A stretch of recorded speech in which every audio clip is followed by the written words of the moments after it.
everything. They're soft. Don't say that. Don't do that. I'm offended. Don't. Then you have the other side that is like disrespectful. And it's really not hard to come to a common ground.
Alcoa 10 Federal Credit Union has helped people save money for almost 80 years. Whether it's free checking, financing a vehicle, or purchasing that new home, Alcoa 10 is here to help you. Better rates, better service. Check them out at atfcu.com.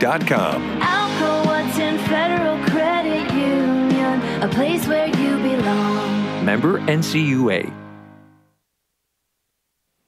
When I made the move to my own studio, I was worried about this. I was worried about that. I was worried about, hey, did I get this piece of equipment? Did I get that piece of equipment? Does that sound good? Does that not sound good? One thing I didn't have to worry about, that was office furniture, because Office Furniture Outfitters met my furniture needs. With a 50,000 square foot facility, they have East Tennessee's largest selection and are the best value for new and used office furniture. Located in Knoxville, it's easy to find everything you need for your new space, including desks, file cabinets, chairs, conference tables, and more. Office Furniture Outfitters is turnkey. They came to my place, we mapped everything out that was needed, they delivered, and get this, set everything up. To learn more about what Office Furniture Outfitters can do for you, log on to ofonox.com. That's ofonox.com. Deep down the middle's got his man, and he's gone. Jason Swain, touchdown. It's time for the Swain Event. Guess what time it is? My time. You can check your iPhone. Better say it's our time. With your host, Jason Swain. My man. Real sports talk for the real sports fan. All you chumps are gonna bow when I whoop him. It's time for the Swain Event, fueled by Dead End BBQ. Give me 2 pounds and a Ric Flair.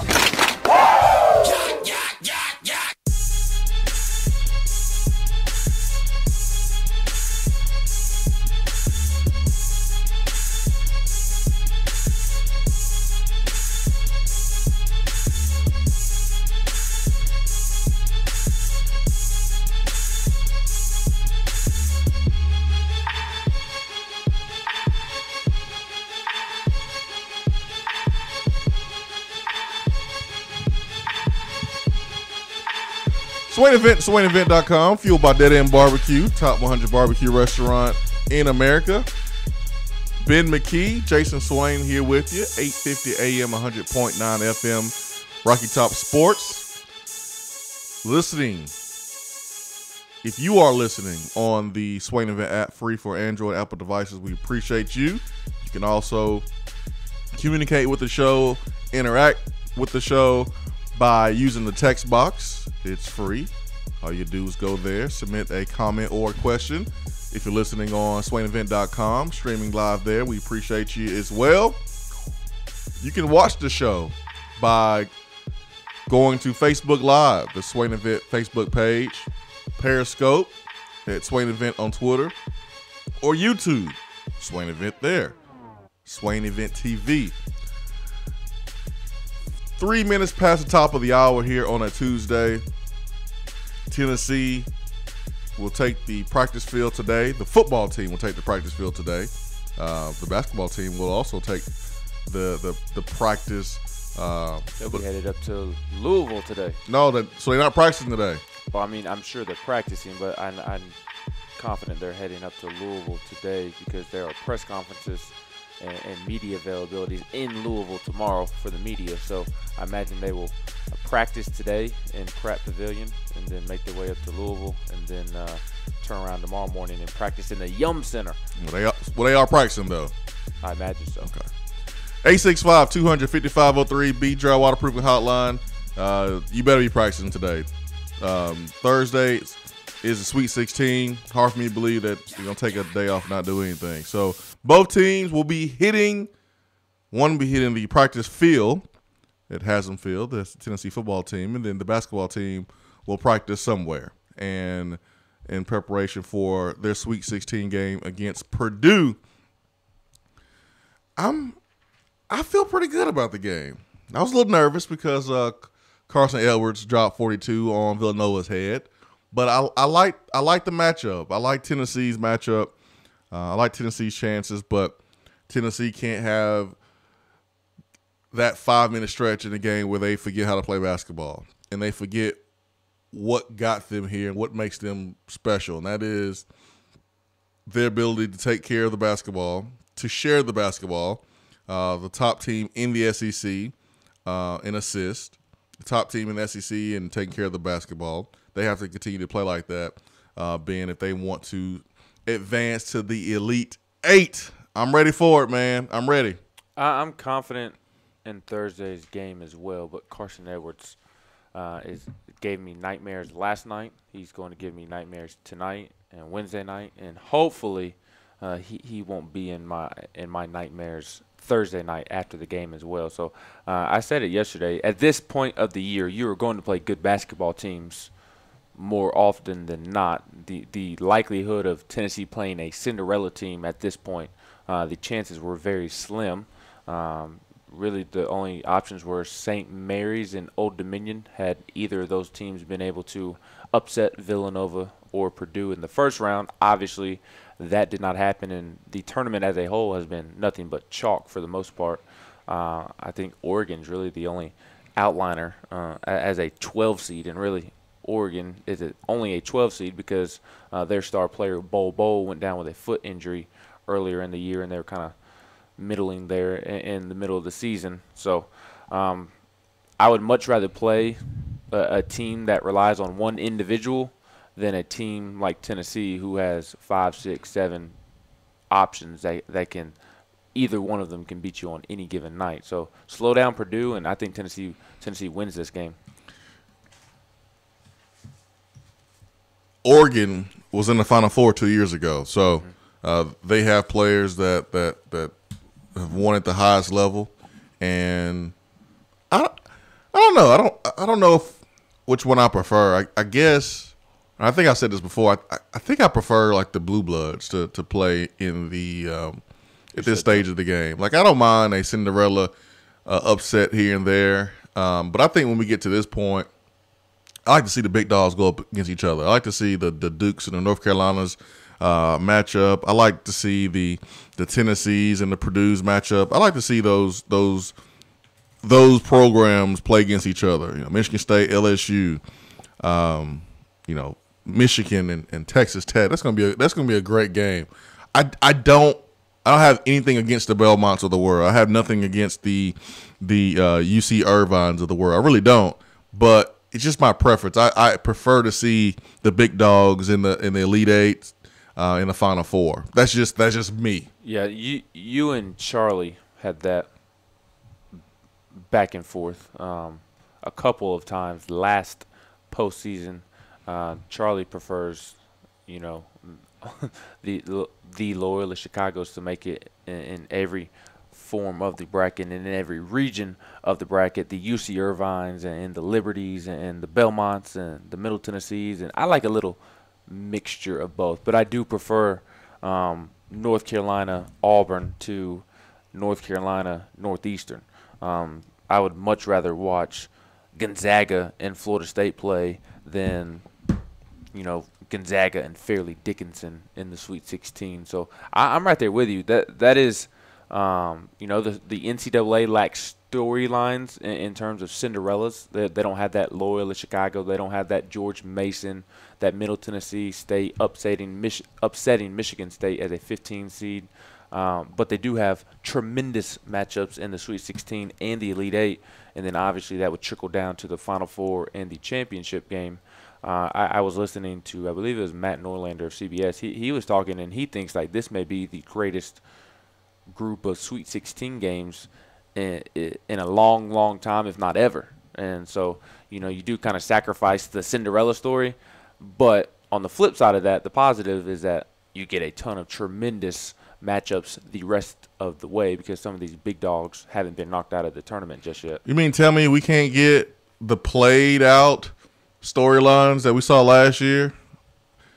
And this has nothing to do with Tennessee losing to this team, but I mean, there was a certain point where I got kind of tired of hearing about Sister Jean. I mean, it was for 2 or 3 rounds. I mean, goodness gracious. Was there not anyone else in the tournament that could have gotten a story last year? Tell Sister Jean's story. Tell Loyola Chicago's story. That was really, really cool to have someone that, she's 90-plus years old, and she's influencing and playing a big part in 17, 18, 19-year-old young men's lives and having an influence. I mean, that's great. There's been a disconnect with generations that limit this type of impact inside of a program. The story is cool to tell, but I remember last year going, my goodness, is there not another team that we could talk about? Is there not another storyline that we can tell? Give me good storylines, but don't beat a dead horse. I get it. Tim Tebow and Riley was roommates. I get it. David Pollock and David Green grew up together playing Little League. I got it. All right, Josh Dobbs he's an astronaut. We understand now. I mean, goodness, the storylines get beaten to death, and there's so many other teams that we can talk about. There's so many cool stories inside of the teams that we can talk about. And I probably would say the same thing. I probably wouldn't. No, if they did that to Tennessee, I probably would like it. I probably wouldn't get tired of it. But that's just my bias showing right there. You haven't gotten tired of One Fly, We All Fly. No, but they haven't really talked about it much in the tournament. We haven't talked about it really at all. Granted, I have not watched any of the TV broadcasts because I've been there in person, but they've done a lot of specials, like different TV outlets, like March Madness TV did a 2-minute, 30-second video on One Fly, We All Fly and tweeted it out. I don't know that they're putting these same videos on the broadcast, but I've seen a lot of videos kind of highlighting what Tennessee does on social media, but I haven't seen it necessarily on TV. Yeah, they haven't beat down anything. They haven't beaten it down like they did the Josh Dobbs storyline and all the other ones that you mentioned. I think what they would probably do if they were to do something around Tennessee is talk about Admiral Schofield, his military background, his brother being a former NFL player, and how Admiral got his name. I mean, that probably be the easiest. Or Grant Williams, how versatile he is as a student athlete, being able to play instruments and being very smart and picking between Tennessee and Princeton. Or I guess they would do that. And because I am biased when it comes to my basketball team, I would probably like to hear that more. But I don't want to hear about what Zion Williamson had to eat today. All right? I don't want to hear that over and over and over. I do understand that he is the best basketball player in the game, and he's rare, and we're gonna hear more about Zion than anyone else, and I understand that. But my goodness, there's a limit, I think. And this is where, and I've said this before, this is where I recommend college basketball fans digging a little deeper and searching out more content than just the surface level content that ESPN and Fox Sports and CBS provides, because those are the major storylines that those big companies talk about. But if you dig deeper into the college basketball national media, the people who solely cover college basketball, they put out some great podcasts and articles and just material and content in general that isn't just about Zion. They'll spend 3 or 5 minutes talking about Zion. If something crazy happens, like the situation with Zion's shoe, they'll obviously talk about that because that is a huge storyline, but they are quick to move on, whereas the ESPNs, the sports centers, they're going to stay on Zion because that is what is going to get eyeballs for the most part. So this is where I would say dig a little deeper and seek out college basketball content that truly talks about college basketball as a whole and not just Zion basketball instead. Speaking of Zion, Nike spent all of its time trying to make Zion happy, getting him specially made shoes, massaging that relationship so that way they can sign him when he goes to the NBA next year. But they forgot about the NCAA tournament and marketing themselves, because family shirts, that's the best y'all can do? A shirt that just says family on it? My goodness. That's it? That's it, Nike? Just says family on it? I mean, it's a powerful word in the world of sports. You want to promote togetherness. You want to promote a culture of winning. Use family. Use family. You want to beat home that being unselfish is the best way to win. If you're talking to the individual players, you want to say, hey, this is a family. It's the best way to do it. I have a love-hate relationship with the whole family motto in college sports. I really do. Tennessee basketball does it right, because those guys really are family. They really are. What's some things you do in a real family? There's sacrifice. There's putting others first before you put yourself first. Hey, you're hungry, but hey, you got a family member, they're hungry, so you bypass eating to make sure they have something to eat. You do things for family members that you just don't do for other people. Hey, man, let me borrow $50. Yeah, you ain't got to borrow. Here's $50, man. You family. But I think the word family gets played out. I think it is I don't think it's truthful in college sports. I think it gets used irresponsibly, but not this Tennessee basketball team. They truly understand what the word family means. They do. They do. But my goodness, Nike. You don't like the shirts? I think it's a pretty cool shirt. It just says family. I know. That's it. I actually like the shirts, and I like that they're saying family on the shirts, because at this time of the year, you have to, quote unquote, be a family in order to survive. I like the meaning behind it, but why does it have to be the same shirt for every single basketball team? Can we not come up with something different for each team, something that pertains to that school? Like the perfect one for Tennessee basketball is INAM. It's not about me. Make a shirt based off that, instead of giving every single team in the tournament the same shirt. That's why I'm saying it's lazy, man. Every team in the tournament, most of them have Nike, and every Nike team in the tournament has a family shirt. So basically, all the teams have Nike shirts that says family on it, but just different colors. Whoo! Somebody put some real thought into that one. A lot of effort. That effort went to Zion.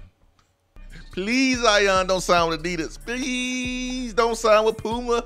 Please don't sign with Under Armour. Sign with us. Whatever we got to do. Put all the eggs in the Zion Williamson basket. Who cares about marketing during the NCAA tournament? They did send, Nike did send its top executives to China immediately after Zion's shoe blew out to kind of watch the process of how that shoe was made, to look it over. I might give Nike a pass, though, because they did have to fight off a celebrity lawyer trying to extort them for $20 million, allegedly. So maybe they didn't have time to be coming up with anything creative. They're trying to keep their money in their pocket. Oh, boy. 865-200-5503, B-Dry Waterproofing Hotline. Be right back.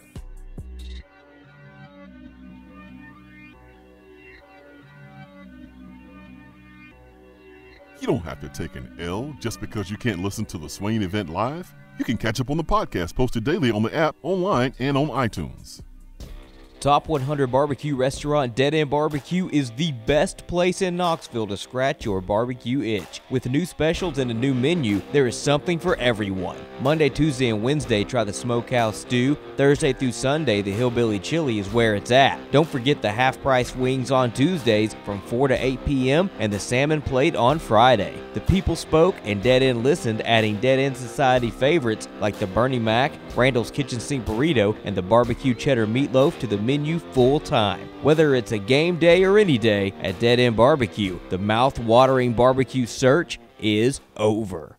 Do you want a custom themed tumbler or bottle to show off your team spirit every day of the week? Well, look no further than Game Time Sidekicks. Every design has you, the fan, in mind. Their tumblers and bottles are double-walled, vacuum-insulated stainless steel, and their quality is second to none in the market. From stainless steel sippy cups to tumblers and sports bottles, Game Time Sidekicks offers something for the fan of all ages to rep their team with. They have many different logo options, so fans will have something they are proud to carry around all the time. Use promo code SWAIN at checkout to get 20% off of your entire purchase at GameTimeSidekicks.com. They also offer $5 flat rate shipping. Be sure to check out the Game Time Workshop on the website and customize your tumbler to make it one of a kind with things like your nickname, number, or initials. Game Time Sidekicks. Show your colors and carry your team.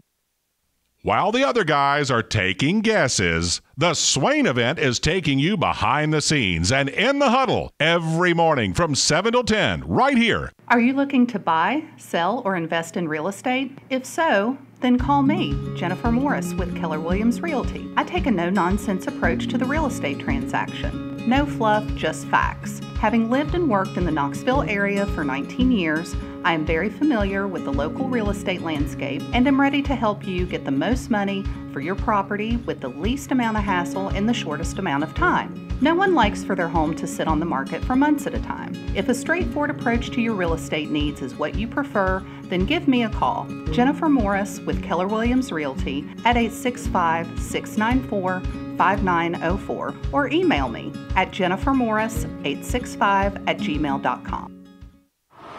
You're driving home, flashing blue lights in your rearview mirror. You pull over, step out of your car, and the next thing you know, you're being arrested for driving under the influence. Now what do? We all should be responsible. But remember, just because you're arrested doesn't mean you're guilty. Call criminal defense and DUI attorney Marcos Garza at 865-540-8300. The investigative teams at the Garza Law Firm know the justice system inside and out. They utilize cutting-edge technologies and investigative methods to prepare your specific case. Before you plead guilty to any criminal charges, call criminal defense and DUI attorney Marcos Garza. Put his number in your phone right now, 865-540-8300, because you never know when you or a friend will need it. Don't say guilty. Say Garza. 865-540-8300. 865-540-8300 and GarzaLaw.com. You're listening to the Swain Event. And you know this, man.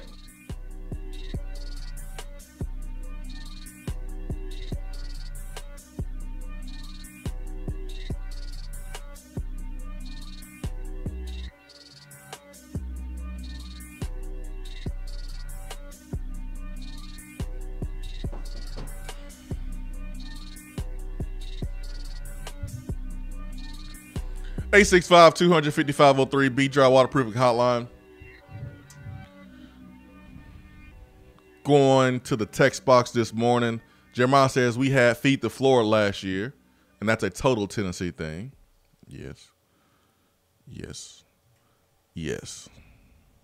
Brave Volunteer says, Swain, you mean tell me you are not sick of hearing about Duke and Zion? No.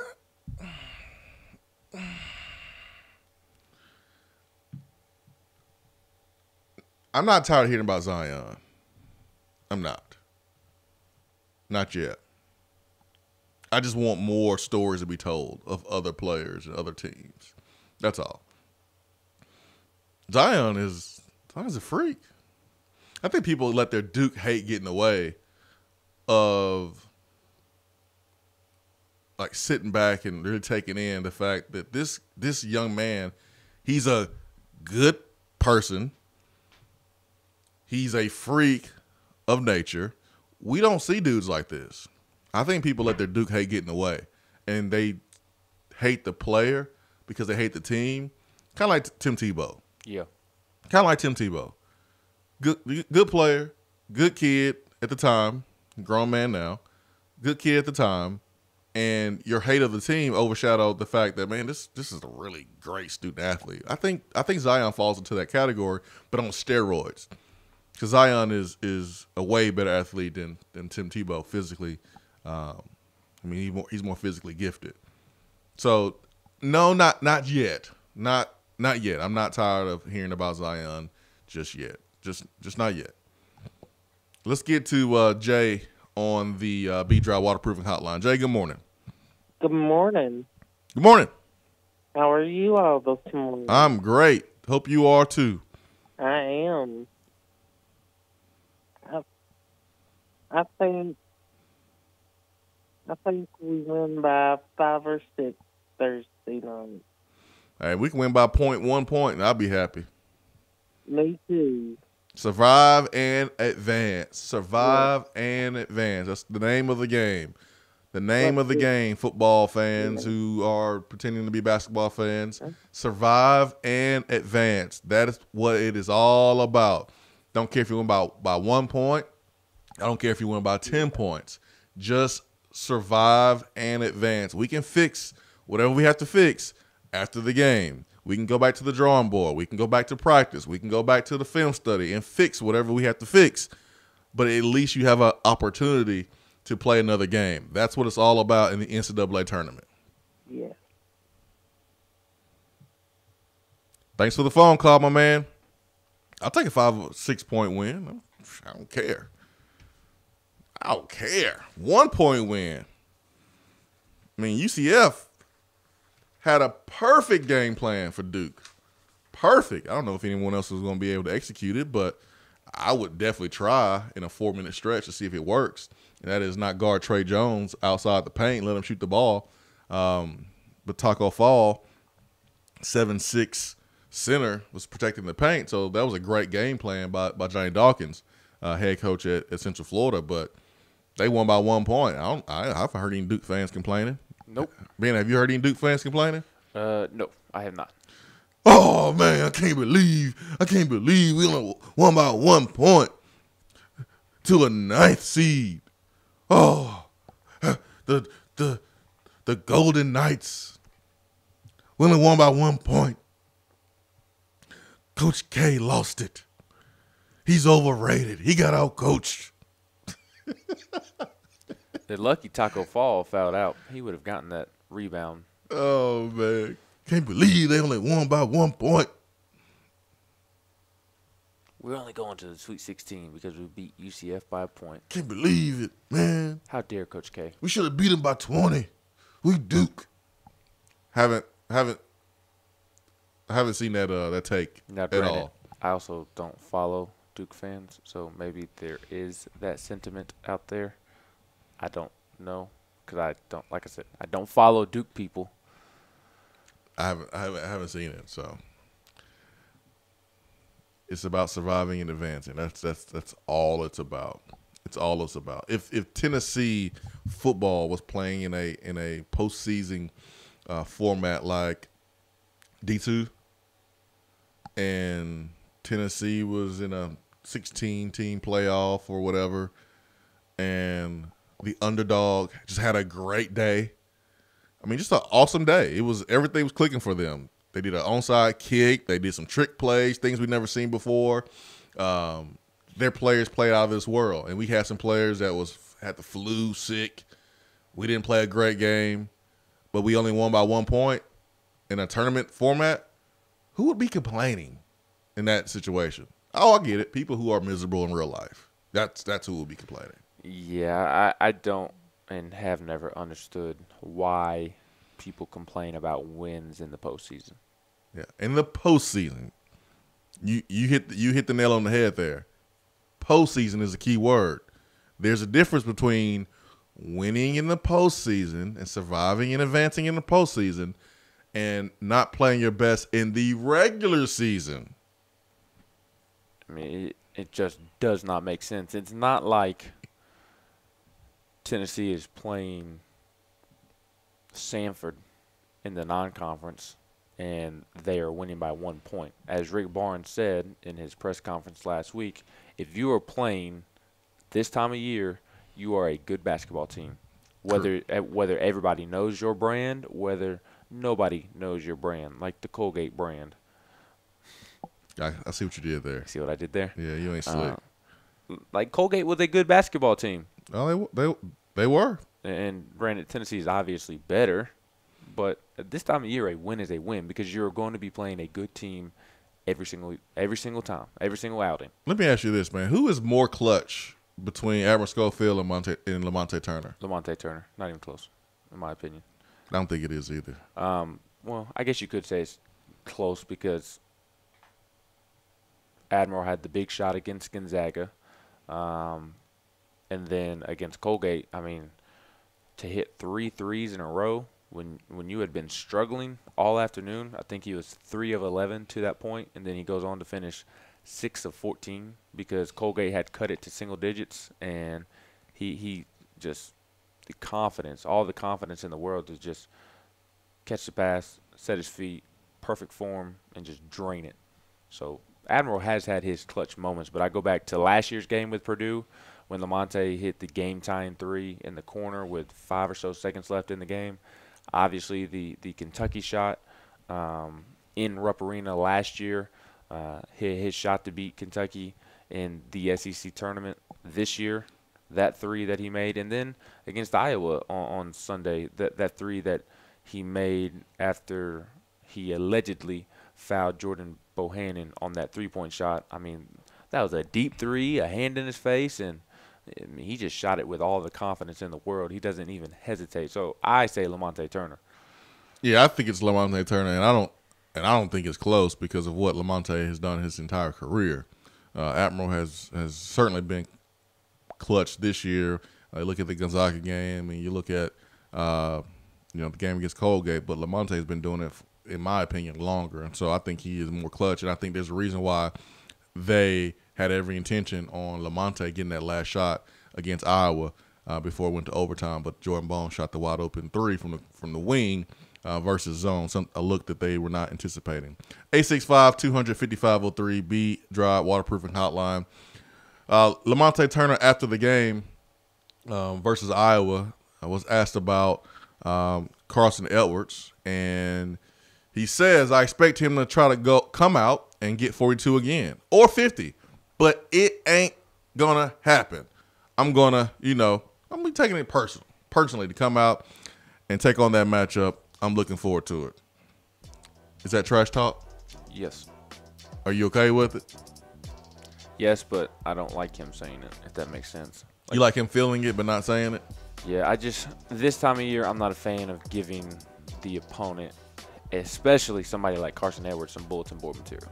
I mean, if I'm Carson Edwards, I take it as trash talk, but who's going to follow up a 42-point performance with another 42-point performance? I 100% agree, but if I'm Carson Edwards and I see those comments, I'm okay. Bet, watch me. I mean, he might score 30. I mean, he shoots 19 shots per game. I mean, he gets he has the green light, so I mean, it's kind of hard not to put up 20-something points. I mean, he averages, 23, something like that. And so, I mean, he doubles the next highest points per game by a teammate, and he doubles shot attempts from the next highest teammate. I like Rick Barnes saying that he's going to use more than just Lamonte on him. I think East Pons can be a really big contributor in defending Carson Edwards. I mean, to keeping him off the 3-point line. Yeah. You know, remember, Ease's problem is he lets guys go past him. Well, we want Carson Edwards to stay off that 3. Long arms, won't be able to shoot over East Pons. Might be able to shoot over Lamonte because they're about the same height, but won't be able to shoot over East Pons. So you force Edwards to drive, then you send help, force someone else to beat you. They may not be able to. So I can see where East Pons can play a role. I'm not putting East Pons on Carson Edwards for the entire game. I worry about Eve Pons being able to stick in front of Carson Edwards. Carson Edwards is pretty fast. Yeah, that's fine. That's fine. Again, 9 threes last game. Keep him off the 3-point line. Force him to drive. Force him to have to make decisions to get the ball to other people. East Pons is long. He can create some deflections. He's taller, a whole lot taller than Carson Edwards. So that could be an issue for him. I think East Pons can be I think he can be a contributor. I wouldn't play him 25 minutes on Edwards, but I think he can make an impact. Around the SEC is coming up next.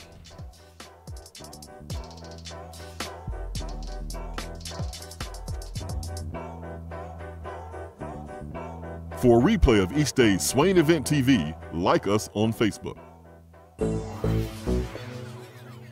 We have all made the mistake of dropping or breaking our smartphones. See? But did you know that you can have it repaired for a fraction of the cost that it takes to replace it? Well, you can, because iDrop is the area's leading mobile repair store, home of the 1 hour or less phone repair, 1-year parts warranty, and #1 customer service. Broken screens, cracked cameras, charging ports, batteries, you break it, we'll fix it. If you didn't break your phone, protect it with one of our leading accessories such as LifeProof, OtterBox, UAG, Incipico, Caseology, and Spec. Visit our West Hills location at 7115 Kingston Pike between Office Depot and Hardee's, or call 865-888-9740 and speak with our trained technicians to see how we can get your phone working today. When you see the happy face on our truck, you'll be smiling because you'll know that you're in love. It's freezing in here, Mary. What's wrong with your heater? The repairman can't get here till next week. Sugar, you've got the wrong guy. My guy is fast and has free heating service calls when he does the repair. Hi, I'm Jimmy Hiller. Take advantage of a free service call with any repair. Call the Happy Face Truck today. While the other guys are taking guesses, the Swain Event is taking you behind the scenes and in the huddle every morning from 7 till 10 right here. We're here with Dr. Mike Carlson of Tennessee Regenerative Sports Medicine. If you have orthopedic injuries such as shoulder pain, knee pain, or instability, Achilles tendonitis, golfers or tennis elbow, do what I did and give them a call. Yeah, Jason, we specialize in regenerative non-surgical orthopedics. So we treat damaged ligaments, tendons, and joints, including things like rotator cuff injuries, knee instability, elbow problems, as well as foot problems like plantar fasciitis, Achilles, things of that nature, by injecting with stem cells and what's called PRP, or platelet-rich plasma. And this form of treatment we do under ultrasound, so we know we have our target. And it also stimulates the body's own reparative process, and this allows for the healing of damaged tissue. And as you well know, numerous professional and collegiate athletes, guys like Steph Curry, Tiger Woods, and even yourself with your ankle injury, have been using this form of treatment for years. And so we offer that same type of treatment here in East Tennessee. Visit them on the web at trsportsmedicine.com. Tennessee Regenerative Sports Medicine, East Tennessee's leader in regenerative therapy. Craving flavors that don't take hours in the kitchen? Mrs. Grissom's cheese spreads and chicken salads are the perfect go-to. Ready-to-eat meals and snacks found in the meat or dairy section at your local grocery store. Whether you crave the classic Mrs. Grissom's pimento cheese or the gluten-free select varieties like the cranberry pecan chicken salad, enjoy small-town flavor in every bite. Select the best. Select Mrs. Grissom's.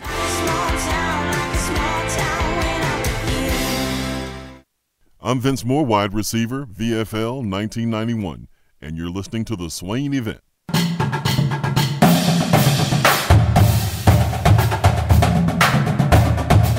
Around the SEC, powered by 42nd Street Marketing, your game-winning play call for design, marketing, and branding.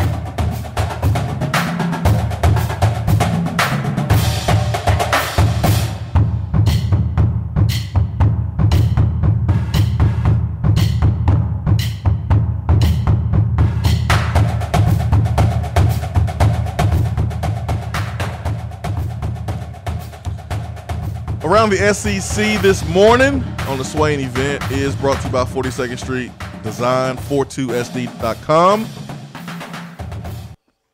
Taking a look around the SEC and see what's going on. News and notes. Ben, what we got today?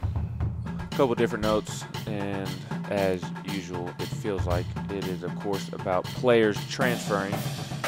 Vanderbilt basketball has lost a couple of recruits due to Bryce Drew officially being fired. I believe that happened during the show that you and Brad were doing on Friday, or maybe shortly after, in which it was announced he was fired. Four-star signee Dylan Dessou is waiting to see who Vanderbilt will replace basketball coach Bryce Drew with, and that is at least a temporary relief for Vanderbilt, especially after four-star signee Austin Crowley asked for a release from his national letter of intent to look at other schools. Three-star point guard Scottie Pippen Jr., who is obviously the son of former NBA star Scottie Pippen. His son committed to Vanderbilt in January, but he cannot sign a letter of intent until the late signing period, which begins April 17th. Pippen has not announced any changes to his plan. So not only is it ironic that Vanderbilt fired the coach that signed / bringing in the best recruiting class in history, but now it looks like that best recruiting class in history is falling apart. So that is frustrating to Vanderbilt fans, I'm sure, and I'm sure Tennessee fans do not care about Vanderbilt fans feeling some type of way. Alabama lost a basketball transfer as well, Dazon Ingram, who is a junior guard and averaged 7.1 points per game and 3.8 rebounds. He is transferring. He started in 19 games and appeared in all 32 games. And Texas A&M, they had a defensive back enter the transfer portal. Antonio Howard is transferring for the third time. Goodness. In 2015, he began at Marshall. He then transferred to Independence Community College in 2016. He signed with A&M in 2017, appeared in 8 games, 23 tackles in a backup role, and then this past season only appeared in 3 games, primarily on special teams, and now he is transferring. Man, you know what would be tragic if this young man were to marry someone who is just as wishy-washy as him when it comes to just simple things in life. Husbands, mount up. I got an example for you. You ever been through a drive-thru, husbands? Going to a fast food place where the place they serve and specialize in one thing. This could be chicken. This can be burgers. This can be a smoothie. They specialize in one thing. You get to the drive-thru, you know what you want because you've already thought about this on your way there. Pulling in the parking lot, you know what you want. Cool, I'm going to get a burger. Boom. We get a burger place. All right, we get a chicken place. I'm going to get this chicken sandwich. Boom. Oh, we a smoothie place. All right, I know what smoothie I want. You get to the drive-thru. You put your order in. Or you let the lady put her order in first. And this is what she's doing. I don't know. Excuse me. What's on this? Well, how do they make it? What time did you make it? And they're asking like 50,000 questions, and you sitting there like, really? You know, for 5 minutes we coming here. What's taking so long to make this order? And then she finally orders, and then you order in like 5 seconds, and then boom. Imagine this young man getting together with someone who is indecisive like he is. Oh, man, I would hate to be the car behind this couple in the drive-thru. They would never get anything done. Nothing. My favorite is when you say, I'm going to get in trouble. You know that, right? Yep, 100%. I'm cool, though. My favorite is when you let the girlfriend or fiance or wife pick where they want to eat, and they don't know what they want to eat, so they tell you to pick where you're going. Man, and then preach! So you pick what you want to eat, and they're like, no, I don't want that. But why you tell me I can pick then if you don't want that? If you don't know what you want and you're giving me the responsibility of picking where we are going to eat, why all of a sudden do you have an opinion? Remember that scene from Coming to America when the appointed queen was like, whatever you like at the beginning of the movie? Mm-hmm. Whatever you like. Whatever you like. Whatever you like. And so the lady asks you, hey, what you want? And then you ask the lady what she wants. And she says, whatever you like. And then you select something, and she's like, no, I don't like that. But you told me whatever I liked. You know what? Or when you actually get to the restaurant, and you're like, and she goes, I don't really like anything here. Yeah, I don't want to be here. You couldn't have said that during the 10 or 15 minute drive over here. What's this young man's name in Texas A&M? Antonio Howard. So he's transferring for the third time? Correct. So he'll be playing for us, what, third or fourth school? Started at Marshall, and he transferred from signed out of Independence, so that's not a transfer. Oh, it's definitely a transfer. Well, transfer. That counts. And then he's transferring from A&M. Goodness gracious. Florida has a big-time player transferring, kind of. Antonius Clayton. He was the number 21 overall prospect in the 2016 recruiting cycle and was an Under Armour All-American coming out of Dooley County High School in Georgia. He signed with Florida over Alabama and Auburn, but his career has not played out the way that he thought it would, or many thought it would, and he is now transferring. It seems like all we do is talk about transfers, and it's really getting on my nerves. Yesterday, college basketball Twitter was talking about transfers all day. Jeff Goodman, John Rothstein, Seth Davis, all they were tweeting about was basketball players transferring. Hey, man, it's where we are.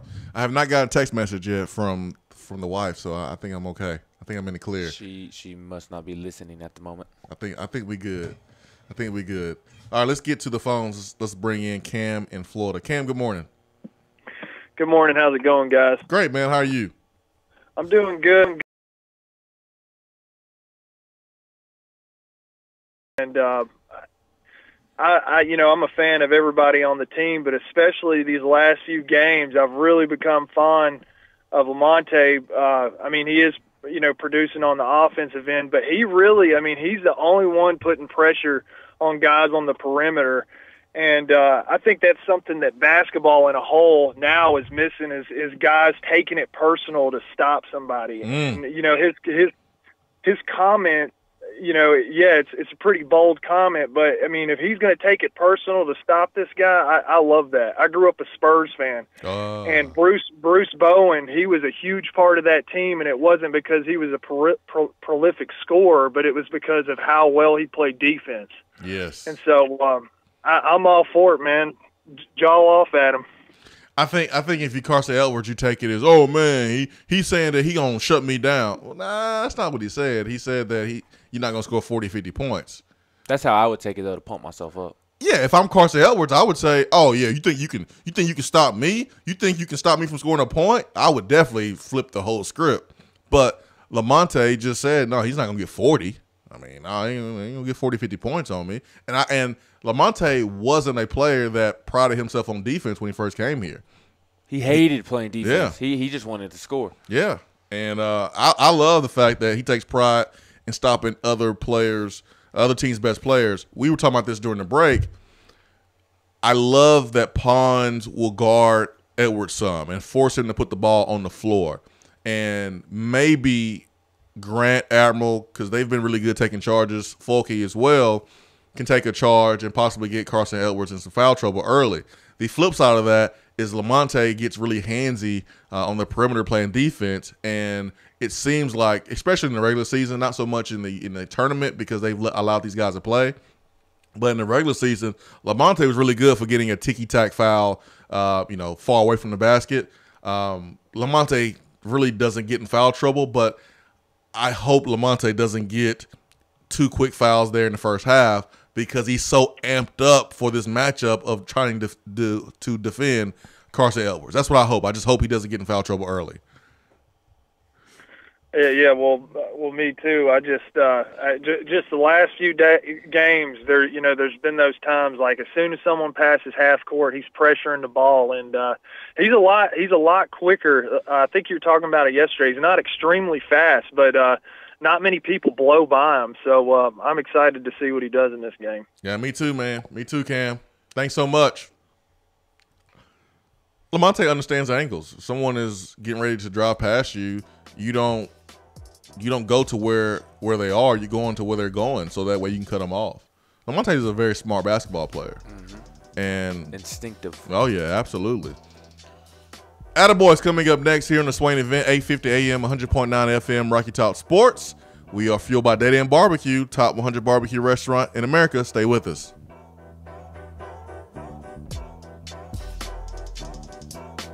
At work, can't call in? Don't feel bad. You can talk to the guys on the text box. It's part of the free Swain Event app. Today will start off cloudy, then gradually become sunny with a high of 58 and a low of 36. Sunshine tomorrow with a high near 64 and a low around 39.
very cool. And the representative that called in said that out of everybody who voted, it was an overwhelming decision to elect Rick Barnes as the National Coach of the Year. So a very cool honor for Tennessee's basketball coach.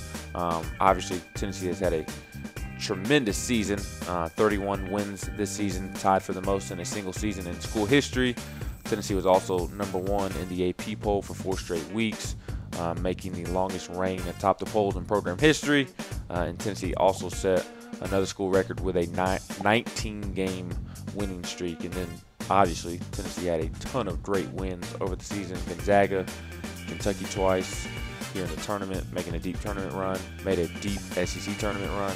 I guess if you want to call it deep, it's 3 games, but made it until the last possible day of the SEC tournament. And then there were some other fun wins. The win at Florida in the Gator Chomp, the win at Memphis, and Admiral popping Tennessee on the front of his jersey. It's been a fun basketball season, and let's hope it does not come to an end anytime soon. I'm with you, man. I'm with you. I'm actually surprised Rick Barnes won Coach of the Year. I'm happy. I'm happy. I'm ecstatic because it makes my take from 4 years ago be right.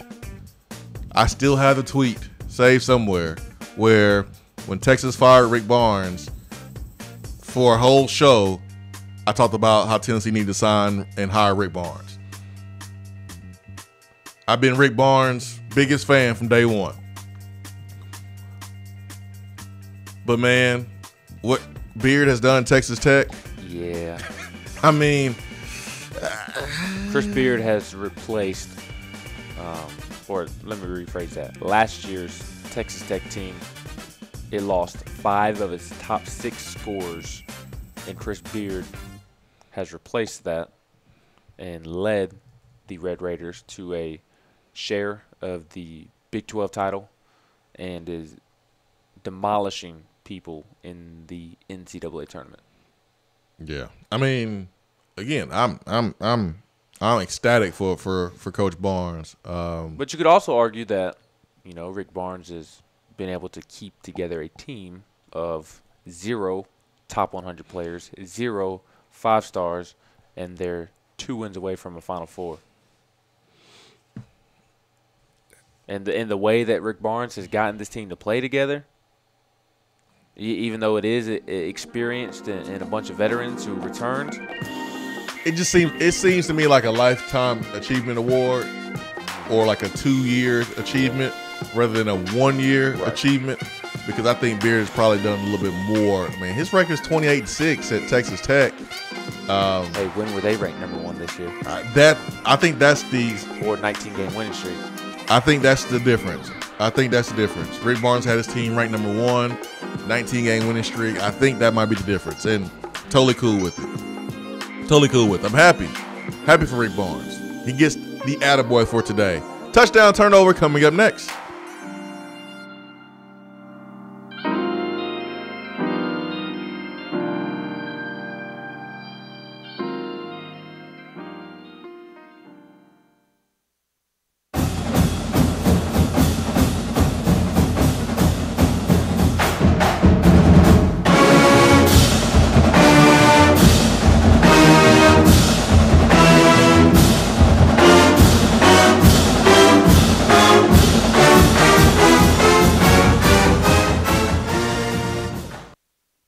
Touchdown or turnover is up next on the Swain Event.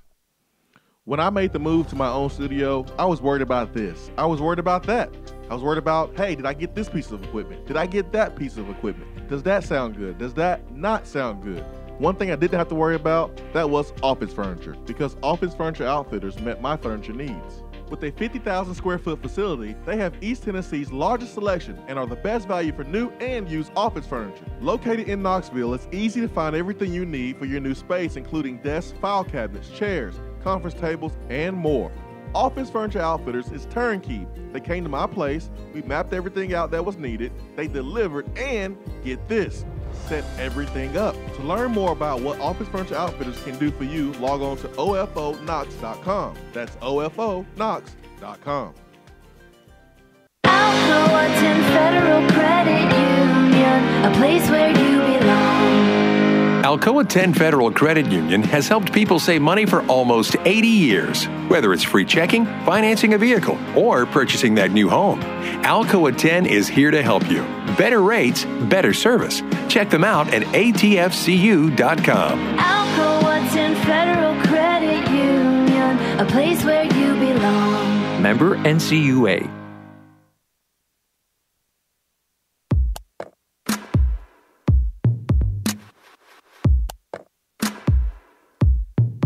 Touchdown or turnover is backed by Alcoa 10 Federal Credit Union, a place where you belong.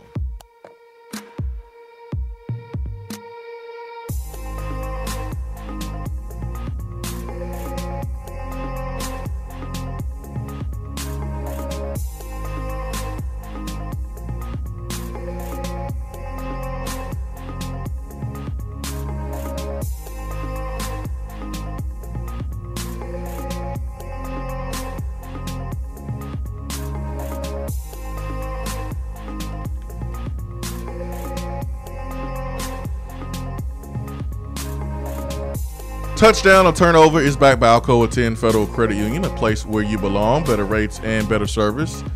Jason Swain here, Bid McKee, 850 AM, 100.9 FM, Rocky Top Sports. Tennessee had a play decommit, Antonio Barber, 3-star wide receiver from the Carolinas. Touchdown turnover. Tennessee might have encouraged this decommitment. Touchdown or turnover. Tennessee maybe encouraged this commitment or decommitment, excuse me. Touchdown or turnover. I'll say touchdown because if you go and look at his offer list, it is not the greatest. And you and I both said it. We don't like judging a player off of recruiting rankings.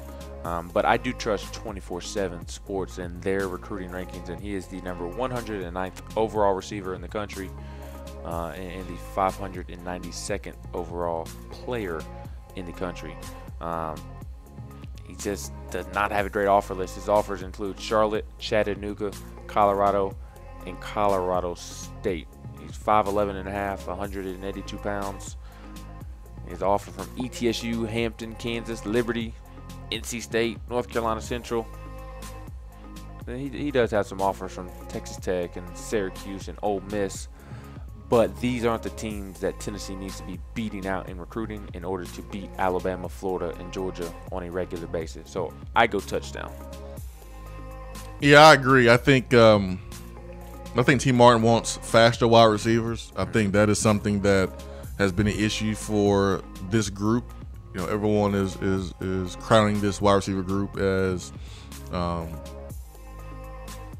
one of the best in the country, and I mean they certainly have the experience and some playmaking abilities, but they lack a dynamic that's very, very important. They don't have enough top end speed, and I think that's what T. Martin and company want to add to this roster. It just makes everyone's job a whole lot easier. When you have a guy on the outside that can run, it makes the running game better. That safety is thinking about helping out a corner. That safety can't go into the box to make a tackle on the running back. When you have a fast wide receiver, it helps your slot wide receiver. The outside fast wide receiver, he runs a go route, it clears out the whole party for the slot route to run, or the slot player to run a out route, or to run a option route. Having speedy wide receivers really help everyone, and so I think that's going to be a priority. We went to go see when Antonio Barber committed to Tennessee, and it was last year. It was when he first received an offer, and I like our staff. I like our head coach. I think he's exactly what we need. We need someone from the outside to come in, shake things up, and kind of get rid of the the status quo and things that we've done for a long period of time. I think we got stagnant. I think we got stale. I think it was a big echo chamber of a bunch of people that's been here a very long time, doing things and no one telling them that it's wrong. And I think Pruitt coming in and shaking things up is exactly what we need. But I'm going to tell you what I don't like. I don't like that we lead the country in offers. I hate it. Here's why.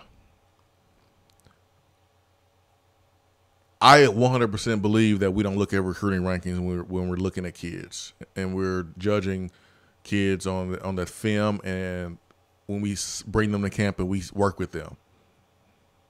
100% believe it. I know that for a fact.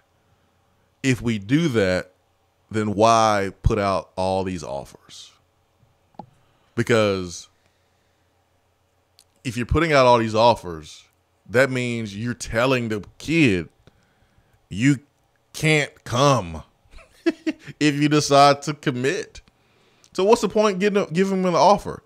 It's not a Tennessee problem. It's a college football problem. Tennessee just leads the country in offers that they did last year. And it's something I just don't like. I don't like it. I don't like that part of college football. Hey man, here's $5. All right, let me have it. No. So if you're not gonna give me the money, what's the point of offering me the money? There's no point. The offer didn't mean anything. I believe it was over 400, maybe 500 scholarship offers. I am not a fan of it whatsoever. Oh, I hate it. I believe Clemson has the policy that Dabo doesn't offer a scholarship unless he 100% wants the kid. And so because of that, you don't see Clemson throw out a lot of offers. I don't know. I don't get the whole throwing out 400, 500 offers. I guess it's to prevent a situation that like Tennessee ran into with Chris Russell, the 3-star linebacker from Dyer County, I believe, or Dyersburg, that ended up going to Texas A&M. I guess it's a situation that's what you're. That's why you're throwing out so many offers, is to prevent that situation, because Chris Russell felt a certain type of way that he came to campus over the summer. He camped with Tennessee, and Tennessee did not offer him. And because of that, he felt slighted, and Tennessee tried to get in late with him, and it was just too late. So I guess that's why Tennessee feels the need to throw out so many offers. I just looked it up. HeroSports.com says that Tennessee is second. 2019 offers 427. Southern Miss with 430. And the numbers may be a little bit off. Who knows? But if you're offering anything north of 400, that's you're being extra. Or even 300. I don't understand. I need someone to explain that to me. I'm not a fan of it in college football. It ain't just a Tennessee thing. I'm not a fan of it at all, because that means you're telling someone that you said, hey, we're offering your scholarship. After they get the scholarship, they can't accept it. Why offer them? But I guess in the Chris Russell case, Chris Russell can't say that we didn't offer you. Yeah, we offered you, whatever. The athlete doesn't know if it's committable on the spot or not. Now, what you hope is that, like, if you offer a young man and you're really not sure if you want him or not, the worst case scenario is that young man to say, oh, yeah, I'm ready to go right now. I want to commit right now. Like, oh, well, see what had happened is, we don't have our graphics team together. Our computer got a virus. We're not necessarily ready to put out a graphic right now. Our graphic guy has a flu. How about we wait for like 3 months? Make sure the flu is gone. And in the meantime, in those 3 months, how about you come to camp? How about you come visit? Let's come to camp and compete. No. We don't want you to come to camp and prove anything, because remember, we offered you. Just come compete. Just come train. I'm not a fan of it. I'm sorry. I I'm not. College football as a whole. It ain't just a Tennessee thing. And I understand where Tennessee is because I was watching many games last year and telling myself, man, we just need to recruit. We need to recruit. Recruit, recruit, recruit. Recruit and replace, recruit and replace. Yeah, but you can still recruit and replace without throwing out 423 offers. Makes us look so desperate. It really does. Not only that, but not only do I have a problem with that, it's a college football problem in general. Obviously, Tennessee isn't the only team that does it. But between that and the whole committable versus non-committable offers, recruiting just gets on my nerves, quite frankly. I don't like the whole trying on the jerseys while on campus. I get why teams do it, but I feel like that should be earned, and that should be something that when you get on campus, when you sign on the dotted line, you can get. There's just so much with recruiting that I just do not like. Yeah, I have a love-hate relationship with today's recruiting. Yes, it's annoying to me. Yeah, there's things I really love about recruiting. There's things I really hate about recruiting. And the things I really hate about recruiting is that you have individuals that put these young men's futures in their hands and they play with it like it's a game. And it's not a game. These guys who control recruiting rankings and they don't do their job objectively, they don't do it on the up and up. Those are things that I don't like. I don't like the fact that coaches know they're leaving a program but won't leave until after signing day because once that ink is dried on the paper, that kid, I guess, can't go anywhere, but he really can. Those are things that I just don't like about recruiting. I don't love all of it. I don't hate all of it. I love some of it. Some of it I don't. But I do believe Antonio Barber was a guy that Tennessee probably needed to go in a different direction than, because we need faster dudes. We need fast boys lining up at wide out. And so that's a lot of offers, man. 865-255-03, 400 plus last year. I mean, if I'm a recruit, those numbers are correct. If I'm a recruit, and assuming that I'm not a big time 5-star, borderline 4-star, 5-star type guy, how do I know that offer is legitimate? Like I would feel a certain type of way if I see Tennessee throwing out 1,000 offers, and I'm trying to work the circuit and earn my offers. I wouldn't feel weird about it, because remember, these athletes have confidence in their abilities. It's why 4- and 5-star running backs will go to a school that already has 2, 3, 4 running backs already. They don't think about not playing because they're confident in their abilities. So they're never thinking like, oh, I mean, maybe I'm the guy that school may not really want, but they say they want me. They offer me, but they really don't want me. So you really have that much confidence in yourself that you don't think it's you. It's kind of like the people that speed and they you go 25 miles over the speed limit. Like, yeah, I know I'm breaking the law, but they won't get me. They won't get me. I can do it. I'm good.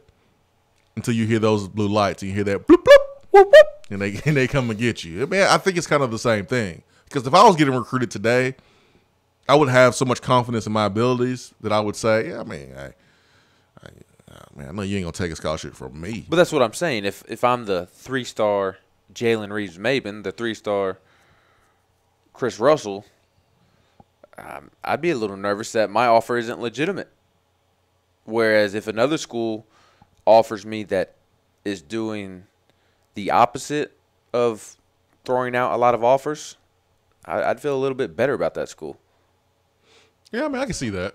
Because if we're being honest, the 3-stars, for the most part, that Tennessee offers are backup plans for them missing on the big fish. Yeah, which is what everybody does. But yeah, that is true. That is true. I would really hate to have to go to camp. Yes. Like, you don't offer me, but you still need to see me in person.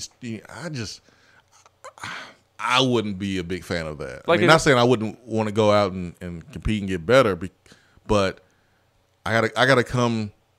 I gotta drive to Knoxville, work out for you to see that I can play ball at this level. Like, after you've already quote unquote offered me a scholarship. Yeah, I wouldn't like that. I wouldn't either. That's just me. But I'm the same way. Luckily, I wasn't in that position. I probably would have been able to get away with just getting an offer from film. If you Jason Swain are offered coming out of Grissom High School, it is a firm offer. Yeah, I probably wouldn't have to come to camp, but who knows, man? Who knows? But my little old poor self would have had to have come to camp. Yeah, no, you might be right.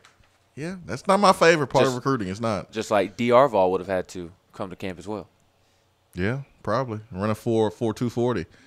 D.R. Vol, good morning. All right, guys, I would definitely make it short on the 4.240, but I'd give my all. I guess 6.3 effort is like what they used to say, huh? Yeah, they used to say it. A 63 effort to get a 6.340. Hey, that's about right. If I could run the 20. You're talking about recruiting, and I know I hate Andy's in hibernation because recruiting's slow right now. But Swain, what's He is in hibernation, man. I know it's strange. Recruiting's over and he doesn't call, but now we got Jay with basketball, so it's all good. It all evens out. That's right. Jay likes to pick the games, man. He likes to pick Tennessee's margin of victory. Oh, I love his picks. But what's the biggest difference you've seen change, Swain, besides social media from when you were recruited?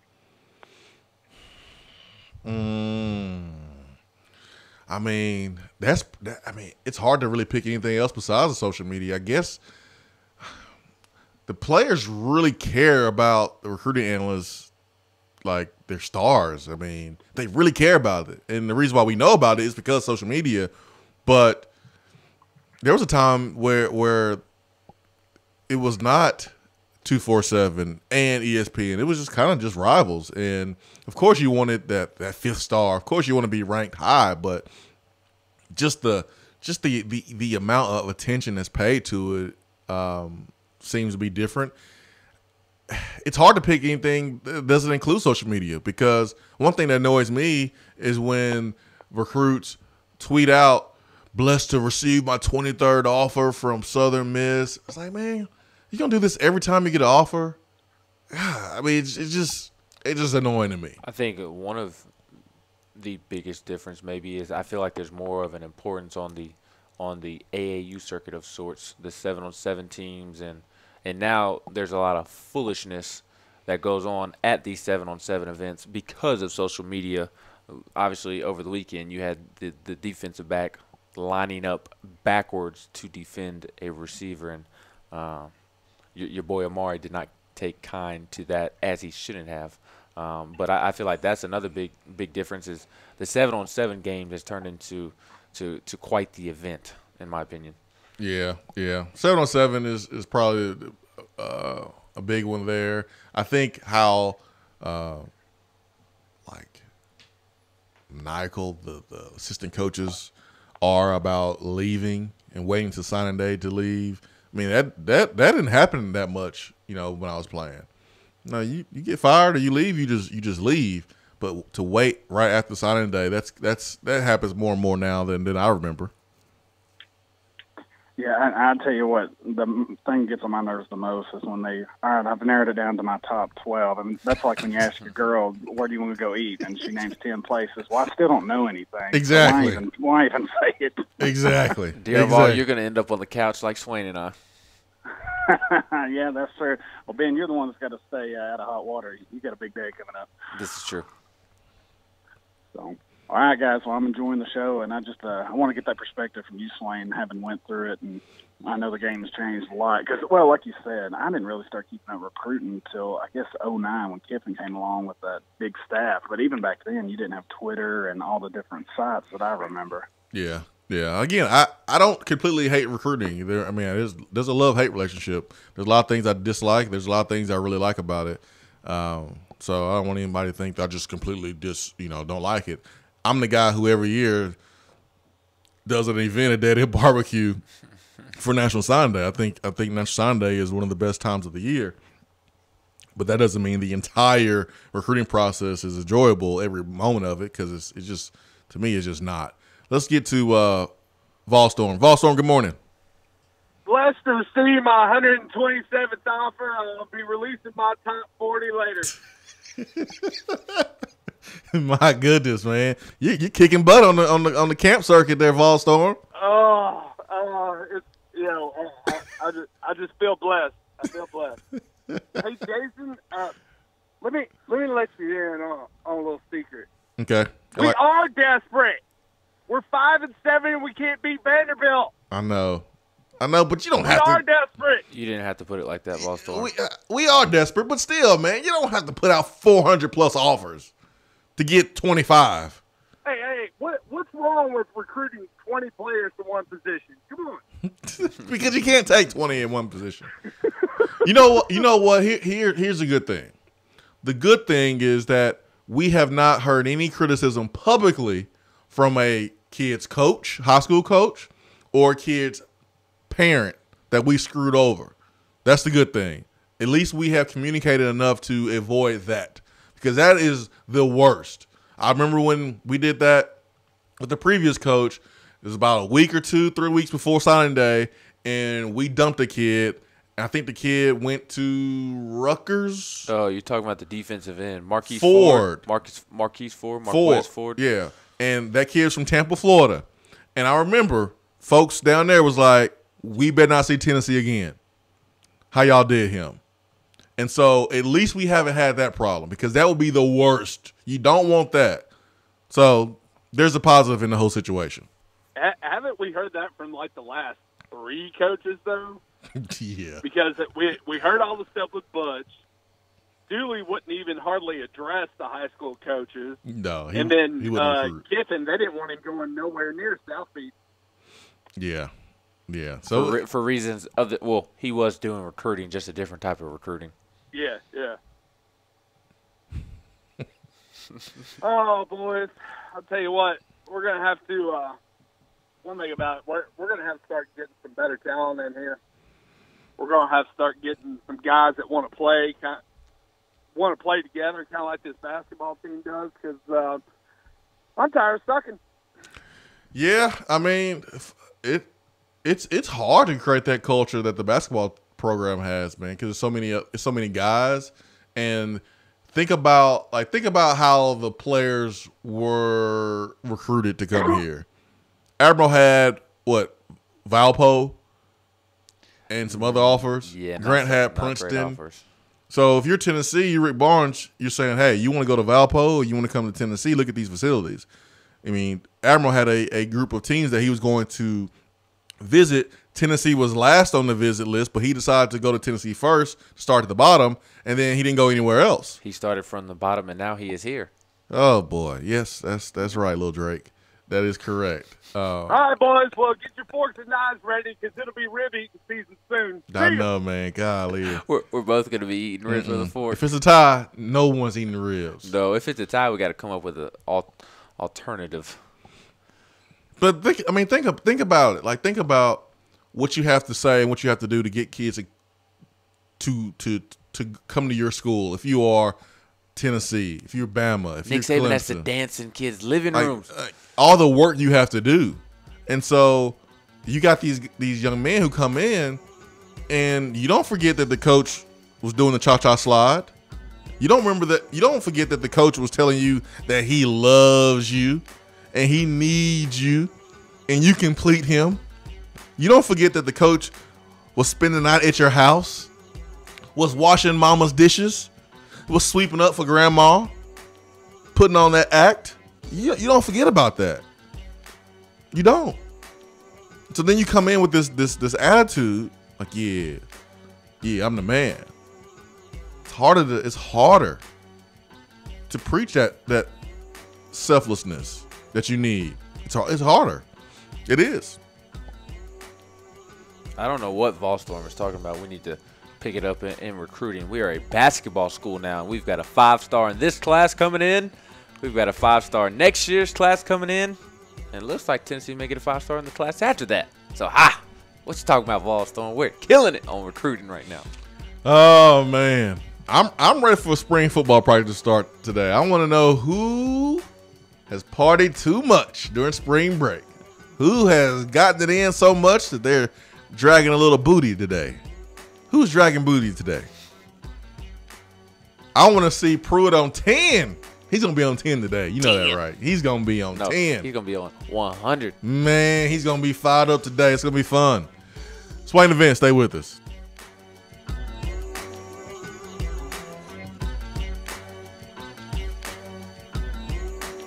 While the other guys are taking guesses, the Swain Event is taking you behind the scenes and in the huddle every morning from 7 till 10 right here. We're here with Dr. Mike Carlson of Tennessee Regenerative Sports Medicine. If you have orthopedic injuries such as shoulder pain, knee pain, or instability, Achilles tendonitis, golfer's or tennis elbow, do what I did and give them a call. Yeah, Jason, we specialize in regenerative non-surgical orthopedics. So we treat damaged ligaments, tendons, and joints, including things like rotator cuff injuries, knee instability, elbow problems, as well as foot problems like plantar fasciitis, Achilles, things of that nature, by injecting with stem cells and what's called PRP, or platelet-rich plasma. And this form of treatment we do under ultrasound, so we know we have our target. And it also stimulates the body's own reparative process, and this allows for the healing of damaged tissue. And as you well know, numerous professional and collegiate athletes, guys like Steph Curry, Tiger Woods, and even yourself with your ankle injury, have been using this form of treatment for years. And so we offer that same type of treatment here in East Tennessee. Visit them on the web at trsportsmedicine.com. Tennessee Regenerative Sports Medicine. East Tennessee's leader in regenerative therapy.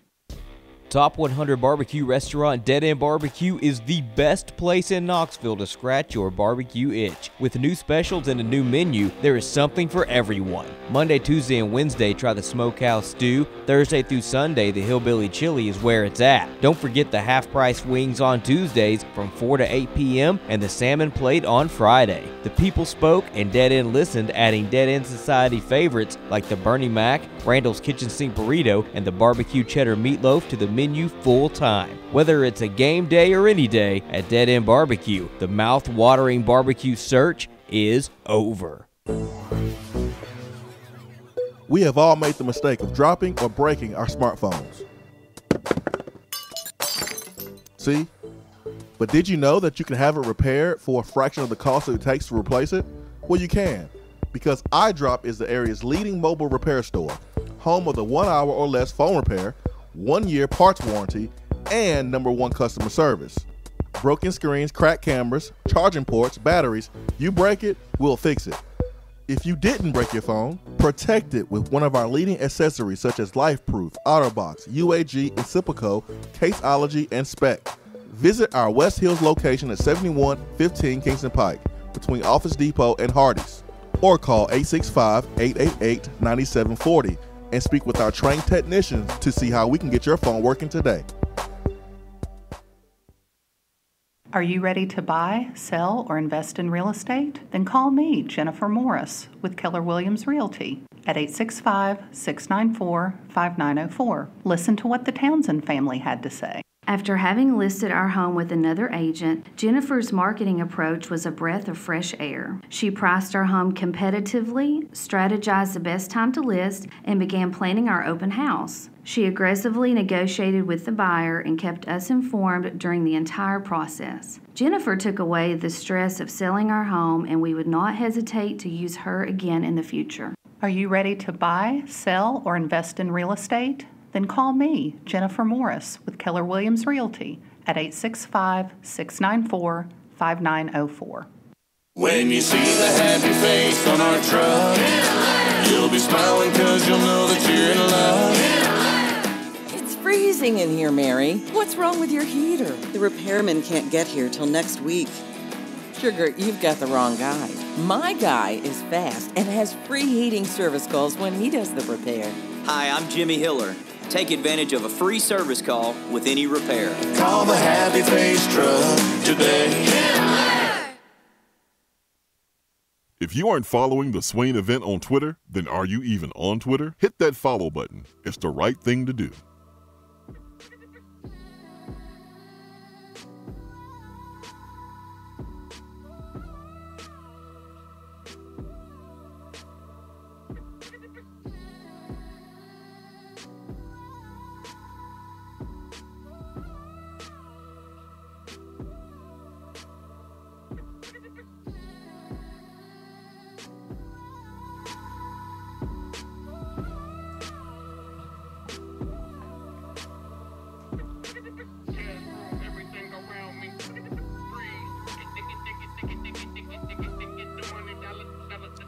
Nacho is either single or there's no way, and there really is no way because I'm the only person that can see this. Ben and myself can see this message from Nacho. So we were talking about the player from Texas A&M who is going to transfer. This will be his third transfer. And we were making an example of your significant other and how they are really indecisive in decisions when it comes to food and other things and poking a little fun. Here's Nacho. This is when you know Nacho is lying or he's single. Nacho says, I put her on the couch. Please. No, you don't. Please, Nacho. No, you don't. You ain't got to lie, Craig. You gonna be a soggy Nacho that night. You lying. You lying, Nacho. You lying. Lying. Chip Payne says, Swain, when you offer that many scholarships, you are basically spitballing and hoping someone sticks to the wall. I mean, I don't really understand the point of offering that many scholarships. There's not a point. There has to be. I mean, this is not the first time that Tennessee has done it. We've done this with different coaches. The previous coaching staff did this before too. This is not just a German Pruitt thing. This is a college football thing. This is a Tennessee thing. So is it because that our roster is so depleted that we have to throw out all these offers? I don't know. I can sit here and say I don't know the exact reason. And I can also say I don't like it. I don't know the exact reason. It gotta be a reason. It gotta be a reason. Gotta be.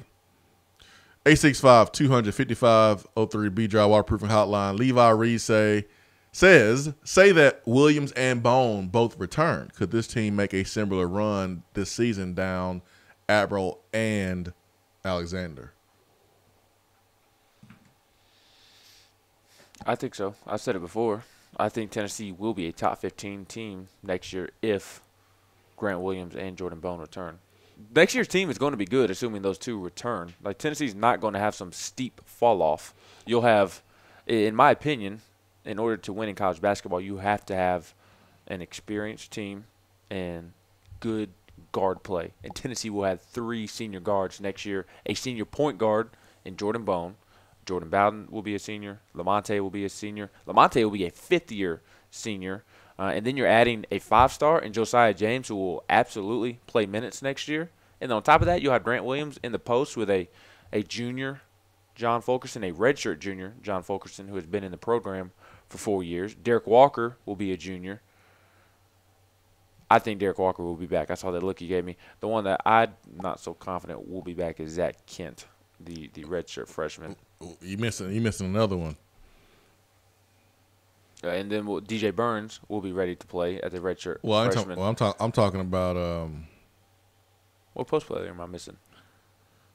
Oh, Jalen Johnson. Jalen Johnson. Yeah, I was just talking post players. And then on the wing, Jalen will. I don't know if Jalen will start because Barnes could go a 3-guard lineup next year with Bone, Lamonte, and Bowden, and then roll with Grant and Fulkerson, or Grant and Derek Walker, or Grant and DJ Burns. So, but to your point, Jalen Johnson will either start in place of Admiral, or Jalen Johnson will be the first one off the bench, kind of like Bowden is this year. The only reason Jalen Johnson isn't playing right now is because Admiral Schofield is starting in front of him. He's a sophomore. And he'll be a junior next year. I mean, junior, you going to come off the bench as a junior? Bowden's okay with it. I don't think it matters as long as you're playing the minutes that Bowden is playing, which is 30 minutes a game or more.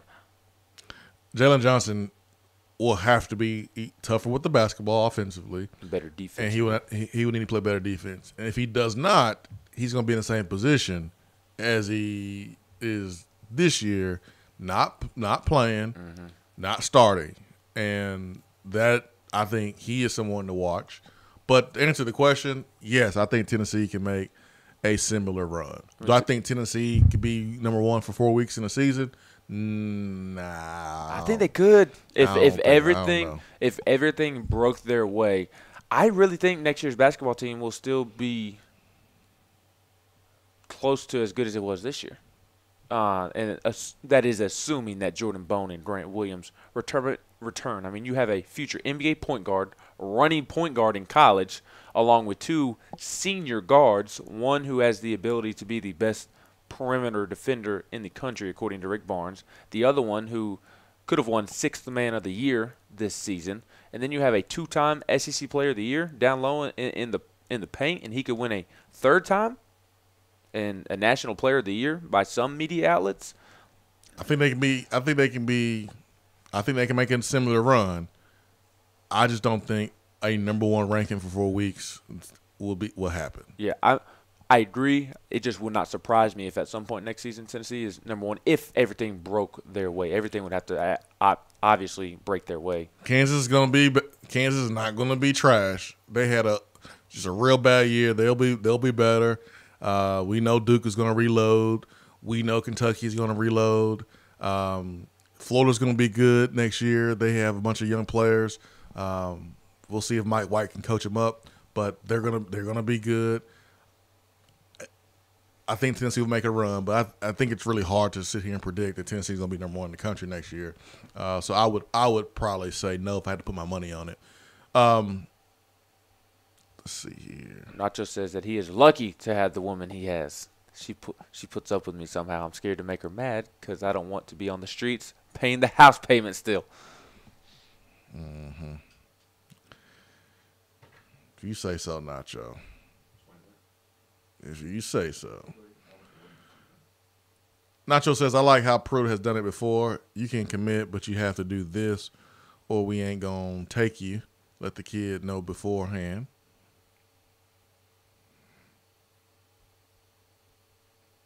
I'm sorry. I don't like how college football does that. Pruitt included. I mean, I don't understand why you would tell a kid you can commit. We're offering you a scholarship, but it shouldn't be a but. It shouldn't be a but. You either offer them a scholarship or you're not. But the problem is not a Tennessee problem or Pruitt problem. It's an industry problem. It's a culture problem. The recruiting world has gotten so messy and dirty and diluted that everyone does this.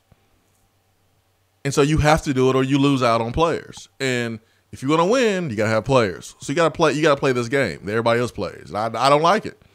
So I'm sorry. I don't like that anyone does it.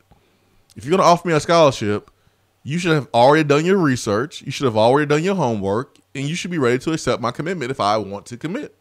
No, I agree with you. It doesn't make sense, as we've said numerous times. I don't mean to change the subject, but I wanted to get your thoughts on this. I was going to bring it up when we were talking about the basketball team for next year because we did have a comment on the text box from ATL VFL that Tennessee needed a grad transfer big man with the basketball team, and it made me think that Arkansas Little Rock has a grad transfer. Well, I don't know if he's a grad transfer, but he is a transfer. Rajon Tucker, I believe he's going to be a grad transfer. He is a 6'5" guard who averaged 20 points a game this season, 6.7 rebounds, 1.8 assists, and shot 49% from the field. My question to you, and I should also say that Evan Daniels of 24/7 mentioned that Tennessee was a school that reached out to this transfer guard. My initial thought was, does that mean Jordan Bone is potentially moving on to the next level?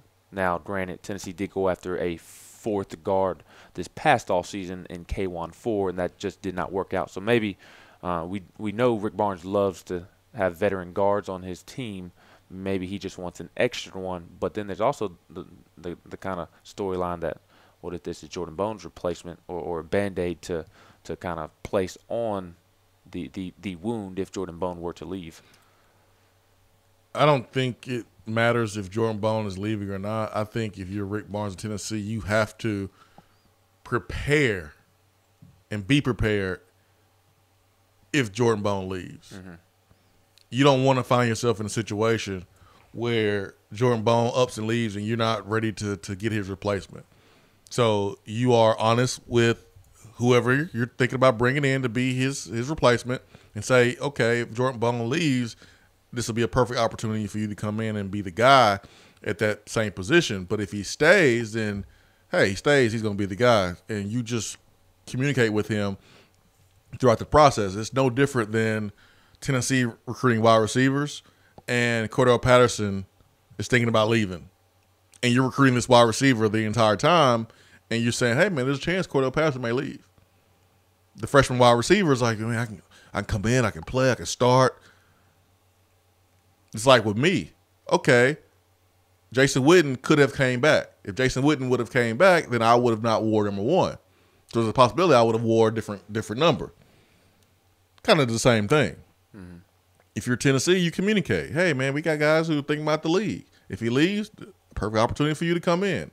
You can come in and take Grant Williams' spot or take Jordan Bone's spot. But if they stay, you can still become a part of this program. Obviously, you're not going to play with those guys. Here's my feeling on adding a grad transfer. This team's chemistry, better this year or last year? If I had to ask you, the chemistry, playing together.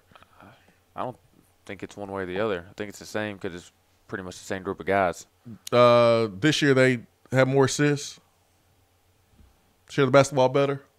This year, I mean, I guess I'll say this year just because just another year spent together. Theoretically, they should be closer. And I mean, they played together longer. They share the basketball better this year. I mean, if you want to look at results, that's a whole nother conversation. But if you look at assists and how they share the basketball, it's this year. These guys have played together longer. They've come up into this program together.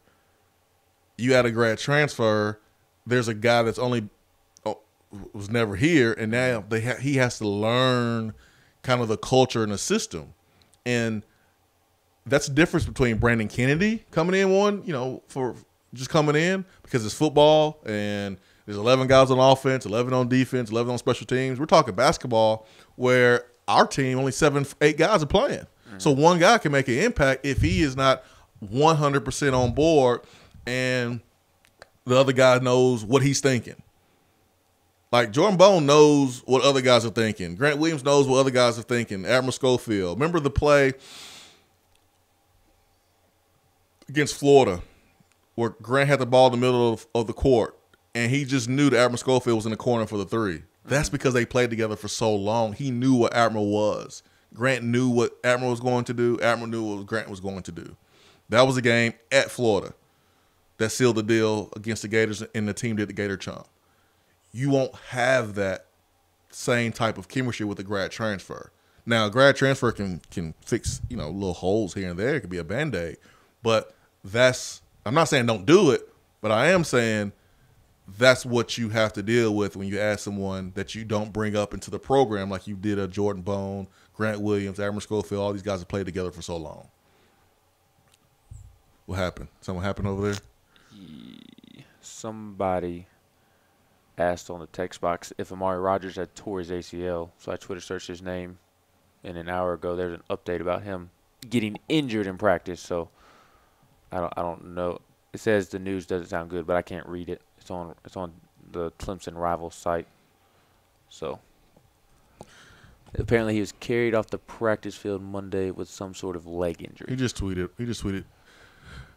2 minutes ago, God gives his toughest soldiers the toughest task. I'll be back better than ever. Believe that. Let's go to the phones. Who we got there? Vol Nation. Vol Nation. Good morning.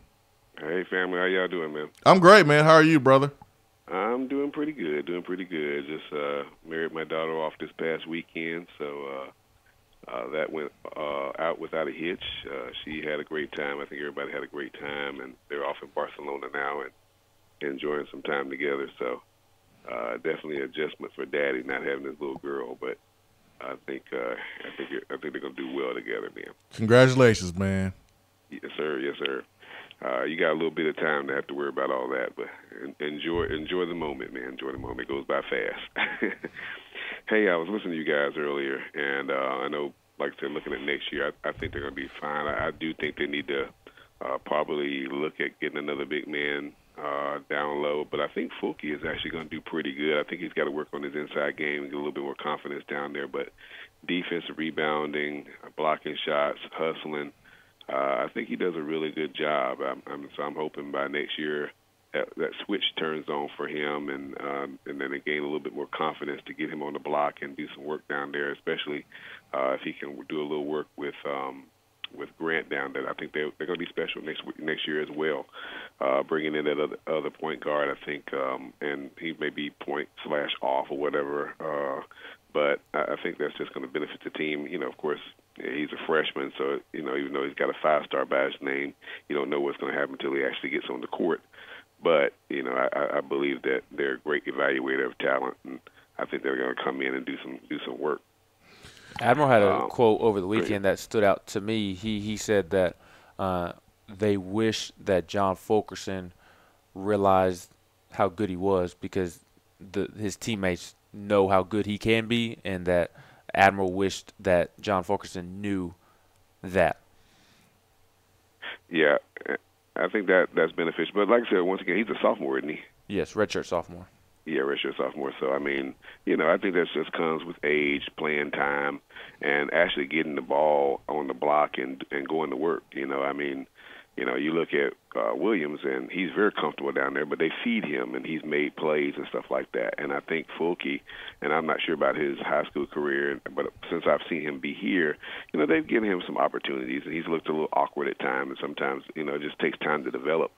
But I'm hoping that, next year, that's like I said, that switch comes on for him.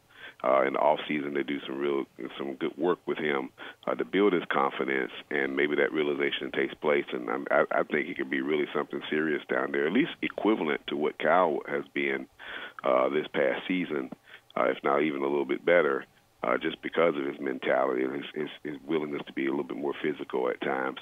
So, that's what I'm looking forward to next year. But, of course, it's going to be something watching Tennessee and Memphis play, because Memphis is going to be a different team next year, and so will Tennessee. But I can definitely seeing Tennessee going back to the Elite Eight next year. And even in recruiting, they're doing amazing things. Hey, I didn't know if you guys talked about it yet, but did y'all see Jay Williams? I know you mentioned about what Admiral did. You hoping that it kind of got out there a little bit more. And Jay Williams did like a Twitter thing or whatever, and gave a shout out to Tennessee, but for the culture in itself, and gave us some respect, as a program. Mm-hmm. But also he was looking at what Admiral did, taking himself out of the game in a sense, and saying, hey, leave him in there is more beneficial and advantageous for Kyle to be playing than me. Just because I think it's a better matchup, and just the character, the integrity, and he talked about it's not about me. He talked about somewhat one fly all fly, because it's about the team, and this is a special team. I think you said it before that you may not see another team like this for years to come, just because they truly love one another, they truly play for one another. And this is how special it should be. You got great leaders on the team, and they're barking at one another. They're barking at the guys that aren't doing what they're supposed to do. They're celebrating each other. That's what it's all about. They're having fun, and I hope it keeps going, man. We get to the Final Four and get to the Final Two, man. That'd be an amazing run, and hopefully we can hoist a championship above our head and get this team back on track, setting precedent for the football team coming up, getting ready to step on the football field and do some special things as well. Good stuff, All Nation. Appreciate you, man. Thank you. Think about making a decision, like a tough decision, and then being at peace with that decision no matter what the outcome is. Like, think about the toughest decisions you've made in life. And you come to that decision and you're like, hey, man, whatever way it goes, if it's positive or negative, I'm still going to be at peace with that decision. Take that thought and then think about Admiral Schofield being a senior in that moment saying, I'm pulling myself out of this game because I think Kyle's a better defensive matchup for us. Because what if Tennessee would have lost? You have to be at peace with that decision. Yes, that was the right decision for me to make. Even if Tennessee had lost that game, Admiral Schofield probably would have said, hey, I'm at peace with that decision because it was a better matchup. What if Iowa would have made some shots that had nothing to do with Kyle. Had nothing to do with Admiral Schofield's man. But Purdue's guy just made a remarkable shot and Tennessee loses. Like, that decision is not getting enough conversation from us. It's not getting enough conversation from national media. We don't see that stuff in today's sports. We don't see guys pulling themselves out when they're healthy. Now, I pulled myself out of a game when I was hurt. After a pass, I almost got picked off that I couldn't get to because of my injury. So I pulled myself out because I didn't want to lose the game for us just because I wanted to play. Admiral was hurt. That's big time. Swain Event. For what is coming up on the Swain Event. Today will start off cloudy, then gradually become sunny with a high of 58 and a low of 36. Sunshine tomorrow with a high near 64 and a low around 39. More sun on Thursday with a high in the upper 60s. Weather on the Swain Event is brought to you by Be Dry. If your basement is wet or cracked, Be Dry can help. BeDry.com. Be Dry is celebrating 60 years of protecting homes across the U.S. They are the basement and crawl space experts. There has been historic rainfall in East Tennessee recently. If you are experiencing wet foundation walls, puddles on your floor, or water where your floor and wall meet, then you should call Be Dry. They have over 500,000 customers nationwide. Be Dry gives free estimates for all homeowners, financing is available, and if you mention the Swain Event, Be Dry will give you $500 off a full perimeter basement waterproofing solution. Wet basement? Better call Be Dry, 865-588-0454 or online at BeDry.com. Do you want a custom themed tumbler or bottle to show off your team spirit every day of the week? Well, look no further than Game Time Sidekicks. Every design has you, the fan, in mind. Their tumblers and bottles are double-walled, vacuum-insulated stainless steel, and their quality is second to none in the market. From stainless steel sippy cups to tumblers and sports bottles, Game Time Sidekicks offers something for the fan of all ages to rep their team with. They have many different logo options, so fans will have something they are proud to carry around all the time. Use promo code SWAIN at checkout to get 20% off of your entire purchase at GameTimeSidekicks.com. They also offer $5 flat rate shipping. Be sure to check out the Game Time Workshop on the website and customize your tumbler to make it one of a kind with things like your nickname, number, or initials. Game Time Sidekicks. Show your colors and carry your team. We have all made the mistake of dropping or breaking our smartphones. See?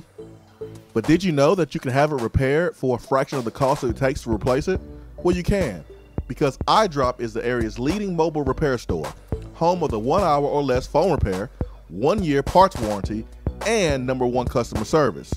Broken screens, cracked cameras, charging ports, batteries, you break it, we'll fix it.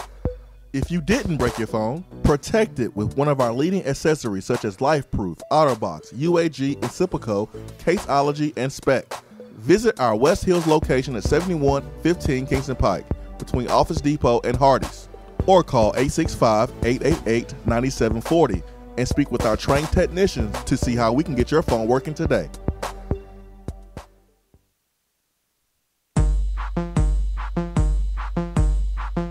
Dan Mullen posing awkwardly with recruits. For what? Gators working out wearing costumes. For what? Vanderbilt making a sorority-style video. For what? Aaron Murray and David Pollock opening their mouths. For what?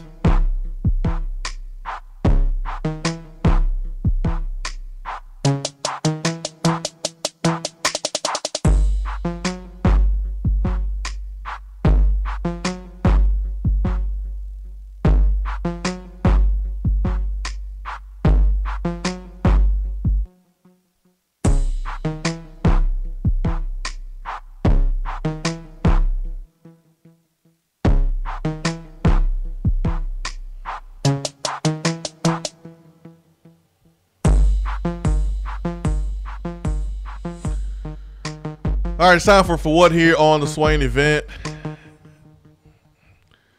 I am going to Philadelphia for my for what.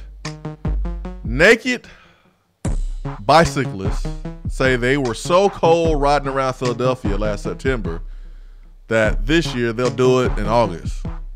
Organizers of the annual Philly Naked Bike Ride say they've ridden with chilly weather the last 2 September, so this time they'll saddle up August the 24th, and they hope it's a scorcher. The new ride was September the 8th last year, September the 9th the year before, with temperatures reaching only about 70 degrees Fahrenheit.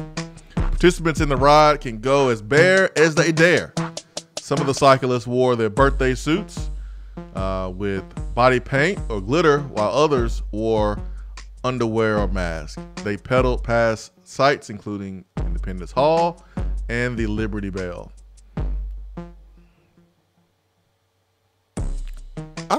Isn't this illegal?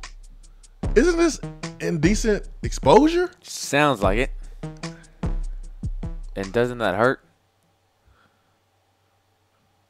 I mean, I guess if you have one of those special pads in your seat, it may feel a little bit better. But booty naked, riding around on a bike? No, thank you. How is this? First of all, how is this legal? Number two,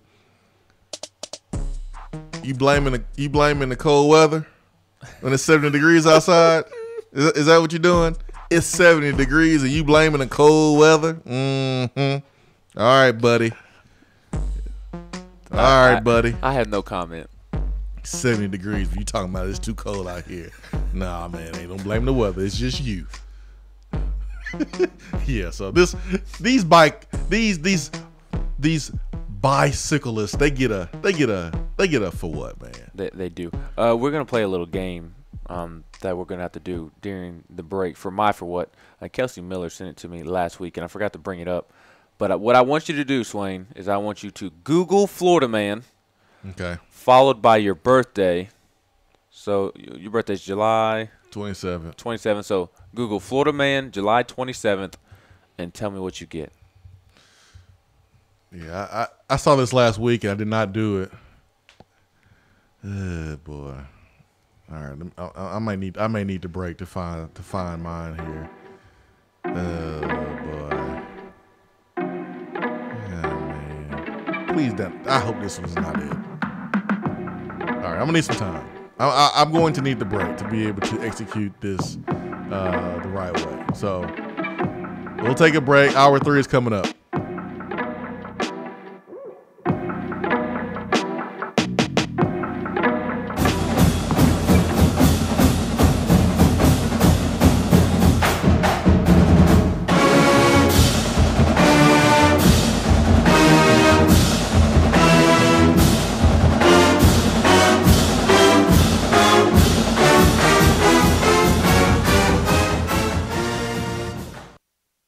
Hour 3 of the Swain Event is brought to you by the Low T Center and lowtcenter.com. Do you know your numbers? Feel like you again. Let us help.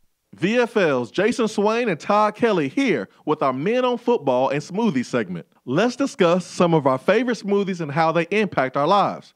TK, man, tell me which smoothie comes to mind when you think about playing defense? Swain-O, the Peanut Butter Power Plus and the Power Punch Plus provide the energy needed to make plays every time they take the field.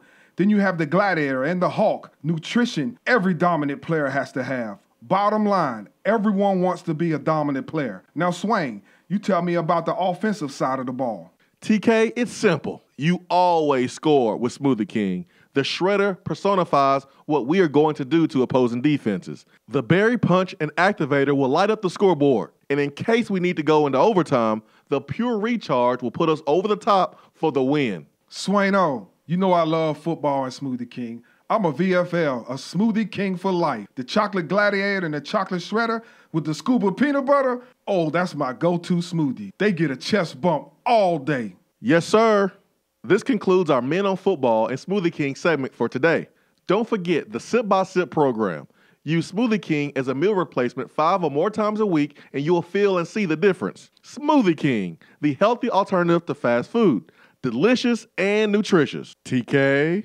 Don't forget the peanut butter. Yeah, boy. Alcoa 10 Federal Credit Union, a place where you belong. Alcoa 10 Federal Credit Union has helped people save money for almost 80 years. Whether it's free checking, financing a vehicle, or purchasing that new home, Alcoa 10 is here to help you. Better rates, better service. Check them out at atfcu.com. Alcoa 10 Federal Credit Union, a place where you belong. Member NCUA. You're listening to the Swain Event, fueled by Dead End BBQ. Check them out online at deadendbbq.com.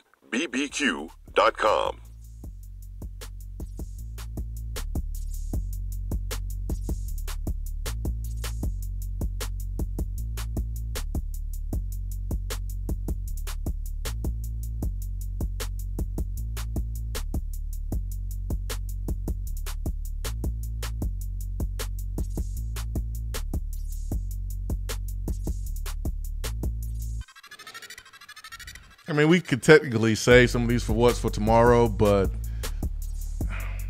tomorrow's not promised. So technically, these for what's aren't current news. Well, I do have another one. Oh. I do have another for what.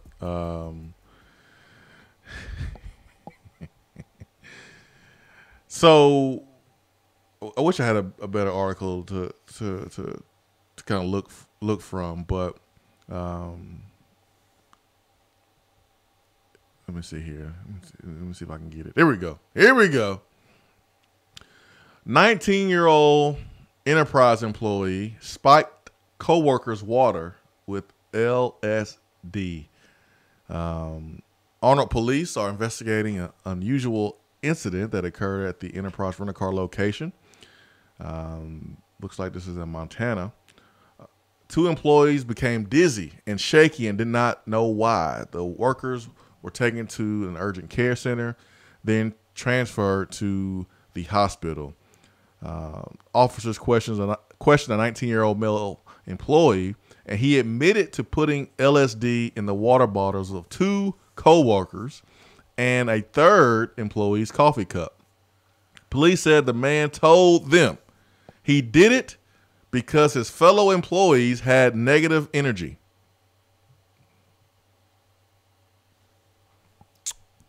They are really going to have negative energy now. So, like, he wanted his coworkers to just chill out. They were being negative. So he was like, man, you know what? I got something for y'all. I'll help you guys chill out. We'll get rid of this negative energy. Let me spike your coffee and let me spike your water. Oh, man. Enterprise workers were okay after the effects of the drugs wore off. Probably safe to say that this guy's going to be in some trouble and he will not be working at Enterprise anymore. So I Googled my Florida man plus birthday, and I came up with one for July 27th. That's my birthday. The crime occurred just after midnight on Friday, July 27th. Investigators said the ice cream truck owner's girlfriend saw 30-year-old William Grappy take the vehicle from a home on Angular Avenue. According to the sheriff's office, the girlfriend followed Grappy, and he ditched the ice cream truck behind a gas station on the Parkway Strip and ran away. Deputies caught Grappy and said that he apologized for being an idiot. He is charged with burglary, grand theft of a motor vehicle, and possession of marijuana. So basically, this guy stole someone else's ice cream truck. The keys were inside, and the vehicle was unlocked. So who really gets it for what there? Both of them. Exactly. Get it for what? I Googled mine. My birthday is September 11th, and the headline that popped up was, Florida man sings "Don't Stop Believin'" in cop car while on journey to jail. A Florida man belted out one of Journey's greatest hits while being taken to jail on a drunken driving charge. Recently, Seth was arrested on September 2nd on a DUI charge after he pulled his pickup in front of a deputy's car on US 1 in Indian River County, according to a story published on tcpalm.com. So apparently this happened on September 2nd, but this article that I'm looking at was published on my birthday, September 11th. So shout out to the drunk man in Florida who's saying, "Don't stop believing" in a cop car on his way to jail. Before we have Austin Price on here in a little bit, a couple things on the text box, something we talked about during the break. Green X says, am I the only one who's slightly skeptical of the Admiral story? He took a terrible 3 in the last minute of regulation. He was then benched and didn't see the floor again. Are we 100% positive that this story isn't just trying to save face from Barnes benching him? Pastor Mike in Cookville says Don Davenport yesterday on 3 Hour Lunch was talking about, and that was a soft decision by Admiral to pull himself out, that he should want to be the guy and know he can get it done. I don't agree with that take at all. South Kakalaki Vol said that's why Admiral is one of my favorite Vols in any sport. Nacho says Hubs did the same thing his senior year because Bowden was a better matchup. I don't remember that happening. Hubs pulled himself out of the game because he had a terrible knee injury that he was dealing with during the final half of his senior season.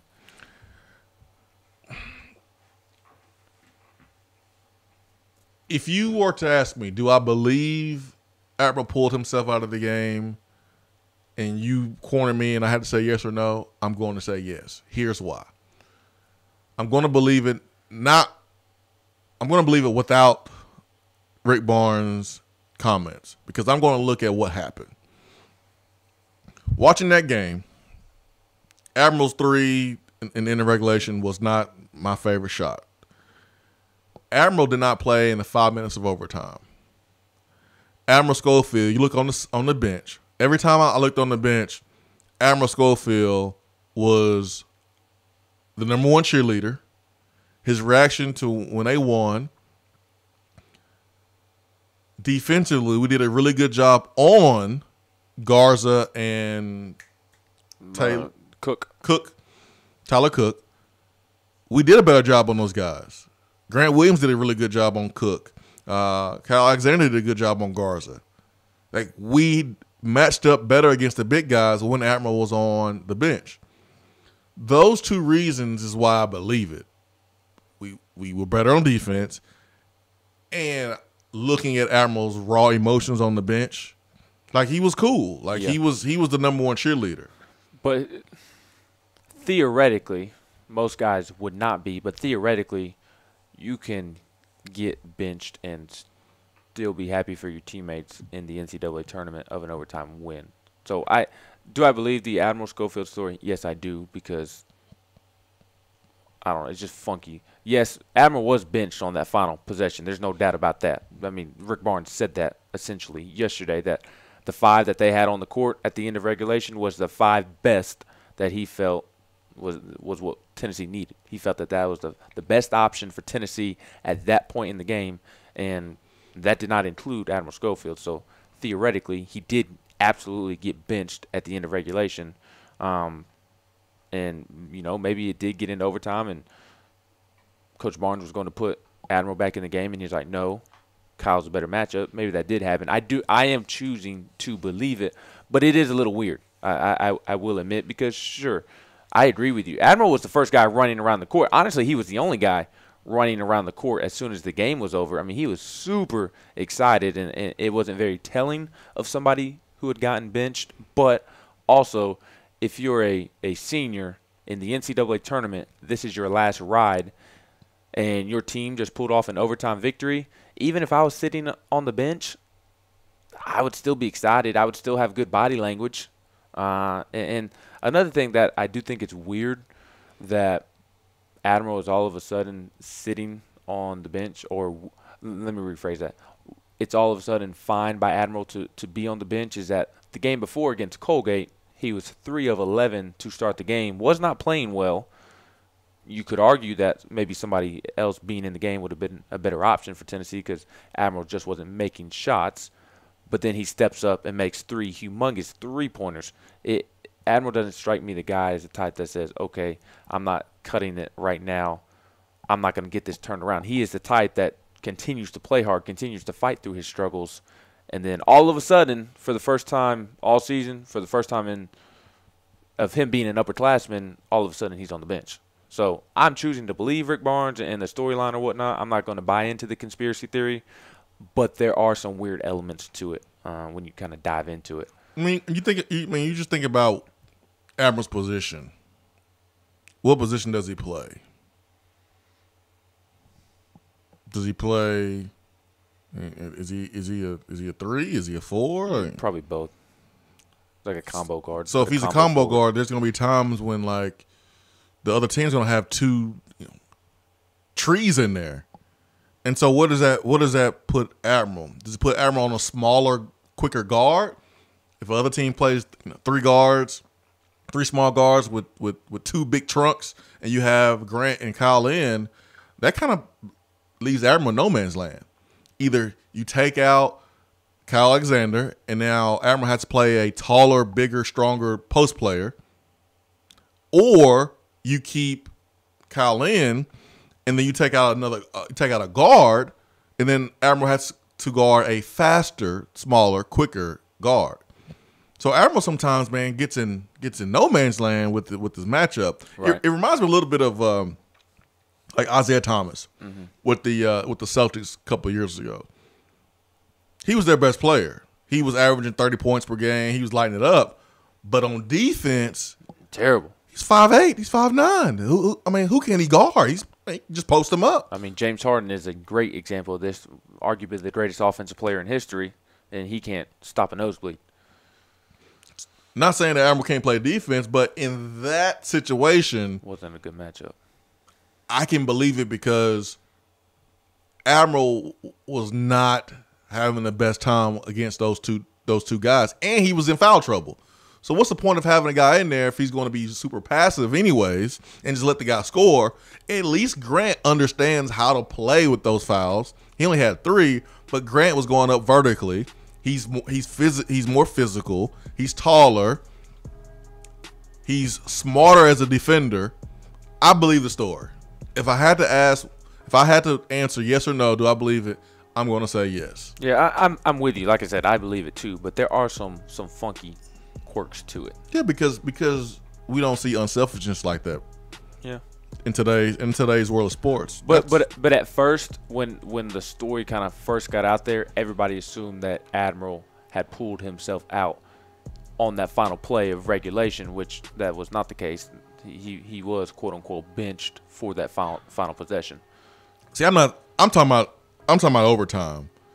He should have been benched for the final possession because from that 3-point attempt that he took. Yeah. The possession before the final possession. It just wasn't a good idea. If Admiral was in, I would understand that too because he's made those shots before too. But and if anything, he could be a decoy. I'm thinking about overtime.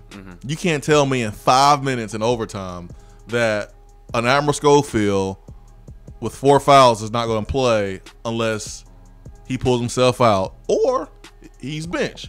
But I happen to believe that he did decide to pull himself out and go with the better matchup. That's what I believe. And I'll believe that until I'm proven wrong.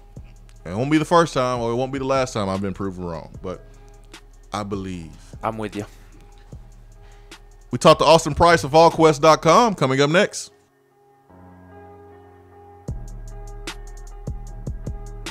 Hour 3 of the Swain event is brought to you by the Low T Center and lowtcenter.com. Do you know your numbers? Feel like you again. Let us help. Have you noticed lack of energy, motivation, and drive? Call the Low T Center and schedule a complete health assessment today. Whether you have sleep apnea and need a CPAP or have low testosterone or low thyroid levels, Low T Center will get you feeling great again. If you're a man over 30 and haven't had an annual checkup, don't wait until you feel bad. Do yourself a favor and get a quick and easy health assessment today. Services are covered by most health insurance. Call 865-392-1388 or go to lowtcenter.com. Low T Center, reinventing men's healthcare. Top 100 barbecue restaurant Dead End BBQ is the best place in Knoxville to scratch your barbecue itch. With new specials and a new menu, there is something for everyone. Monday, Tuesday, and Wednesday, try the Smokehouse Stew. Thursday through Sunday, the Hillbilly Chili is where it's at. Don't forget the half-price wings on Tuesdays from 4 to 8 p.m. and the salmon plate on Friday. The people spoke and Dead End listened, adding Dead End Society favorites like the Bernie Mac, Randall's Kitchen Sink Burrito, and the Barbecue Cheddar Meatloaf to the menu full time. Whether it's a game day or any day, at Dead End BBQ, the mouth-watering barbecue search is over. Are you looking to buy, sell, or invest in real estate? Then call me, Jennifer Morris, at 865-694-5904. Listen to what the Tarver family had to say. Jennifer was our realtor recently and helped us find our dream home. She also helped us sell our home, and we had a signed contract in only 2 days. Her greatest strengths are her patience and personality. We never felt pressured, and I would highly recommend her in buying and selling a home. Call me, Jennifer Morris, at 865-694-5904, or email me at jennifermorris865@gmail.com. When you see the happy face on our truck, you'll be smiling because you'll know that you're in love. It's freezing in here, Mary. What's wrong with your heater? The repairman can't get here till next week. Sugar, you've got the wrong guy. My guy is fast and has free heating service calls when he does the repair. Hi, I'm Jimmy Hiller. Take advantage of a free service call with any repair. Call the Happy Face Truck today. JC's Tree and Landscaping Service specializes in quality tree work done at an affordable price. Trimming and removing trees are their specialty. They also offer other services like land clearing, stump grinding, crane services, and all of your basic landscaping needs for both commercial and residential. JC's will give you a free estimate and beat any written quote by a competitor to guarantee that you get the lowest price around. Don't risk your land with a fly-by-night service. JC's Tree and Landscaping is licensed and insured. Give them a call at 865-599-3799. For a replay of each day's Swain Event TV, like us on Facebook.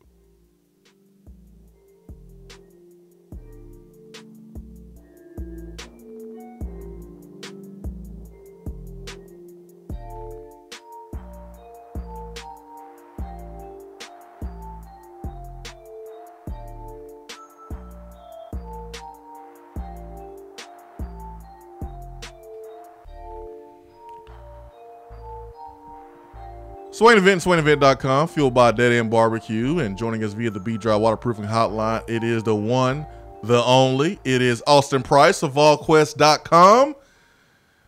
Spring football starts up again today, my good friend. Are you ready, Austin? Are you ready to see who partied too much and who actually did some things on the break to stay in shape? I think everybody's going to come back ready to go, Jason. I really do. Jeremy Pruitt praised this team's retention from the end of last year to the start of spring practice. I don't think 1 week of fun in the sun is going to deter this group, and I really do think that they're a focus group. So I think everybody's going to return kind of refreshed and ready to go. When you played, Jason, did you enjoy having a spring? Did you ever have a spring break where you had spring ball after it, or was there always that kind of a breakup between the two? I do not remember going to spring break at all or doing anything. So I know I didn't go to Florida. I know I didn't go to South Carolina. I don't remember going anywhere for spring break, to be honest. You must have had a lot of fun then. Unless I went to like Huntsville or something. So no, I don't remember. Maybe because I was just that serious. I'm not talking about going to the beach. I'm just talking about having a week off. Do you remember were spring breaks always? Did they always break up spring practice? Was there a couple of practices, then a break, then more spring practice? I don't really remember. I think I had to ask one of my teammates. Ben, what has happened to him? The CTE is setting in. I don't have CTE. Let's hope not. I don't remember actually spring break like that. So I vowed not to come back on this show until I got one of those cool cups that I saw on Twitter the other day. This is going against my better judgment. I got a cup for you. I was quickly informed that I can go on the website, and I'm like, it's called Friends of the Program. There shouldn't be a pay. Hey man, I'm not like Max and Frage over here. They got buckets and buckets of Nike gear where I can just give out little T-shirts here and there that no one uses. I mean, I pay for the cups myself, but I got you. I got you taken care of, man. Trust me, I take care of you. I got you. What about Kenneth George? What do you think his status is going to be with this football team after his arrest during spring break? Well, I don't think there's been any announcement of a dismissal. So obviously there'll be an internal punishment and just a dumb move. I mean, like so dumb. We all make boneheaded decisions, but battery of a police officer, that's a different level. So, I mean, again, though, he's 21 years old, and I get it.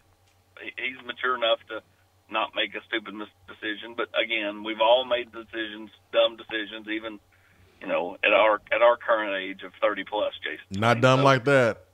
Well, correct. There's a different level, but I mean, I think you got to learn from it, and we'll see what Jeremy Pruitt says about it post practice today. But I would venture to say he'll say it's going to be handled internally, and they'll go from there. Let's just think about this, Austin. Let's say you get into a confrontation with someone, and you really want to beat them up. You don't have a weapon, but they do. Are you going to carry out your plan of beating them up in that moment? The answer is no. The answer is hell no. You're gonna say, let me just wait till maybe the playing field is a little bit level. Let me either I get a weapon or let make sure he doesn't have a weapon to get into it with. You're talking about facing someone who's just an ordinary Joe citizen, not a police officer. Which is even worse. That's what makes it just dumb. It's just dumb. Oh, man. There is no winning that. Even if you win the fight, you lose. I want to know what he was drinking so I can stay away from that the next time I go to the liquor store. I'm not getting anywhere close to that bottle. Whatever he's drinking, let me know so I never drink that ever, ever, ever, ever, ever. Antonio Barber, I said earlier that with T. Martin coming in, this kid committed a long time ago before T. Martin's here. I know there is a want to upgrade the speed at the wide receiver position. I looked at Antonio Barber's commitment list. I'm saying that Tennessee probably is okay with this young man decommitting and maybe encouraged it. Am I wrong? Yes or no? No, you're not wrong. You're exactly right. The kid tweeted out 6 weeks ago that he hadn't heard from Tennessee in months, and then I'm not supposed to be laughing. I can't help it, man. I can't help it. Then there was an edit sent. He did come back over to campus, but even then, the writing was on the wall. And let's face it, Tennessee is in really good shape for Rakeem Jarrett, the 5-star, who's on his. Jesse Simonton's got some kind of word that he keeps saying in podcasts and on our site and stuff. I mean, he's always got a word for something. He's on this, this pilgrimage around the SEC. Alabama yesterday and South Carolina. And what word was that? I don't know what word that Jesse uses. Again, it's above my pay grade. I just kind of keep it simple. He's taking trips, and he'll round up his list of visits here on the 30th at Tennessee. Tennessee is in, I think, really good shape. If it's not Tennessee, I think it's Ohio State. But I think Tennessee's got an excellent shot here, or Rakeem Jarrett, who's one of the top players in the country. So, point being is when you feel good about Jarrett, and you really feel good about some other key receivers in this 2020 class, you're not really shook up when Barber decides he's going to look around. I think he probably ends up at NC State with Porter Rooks, who's another receiver out of the Charlotte area. But Tennessee not affected at all by this. I'm really not trying to be insensitive here to Antonio Barber, but the fact that Tennessee just stopped communicating with him reminds me of like grade school when you had a girlfriend and you really didn't want to break up with her.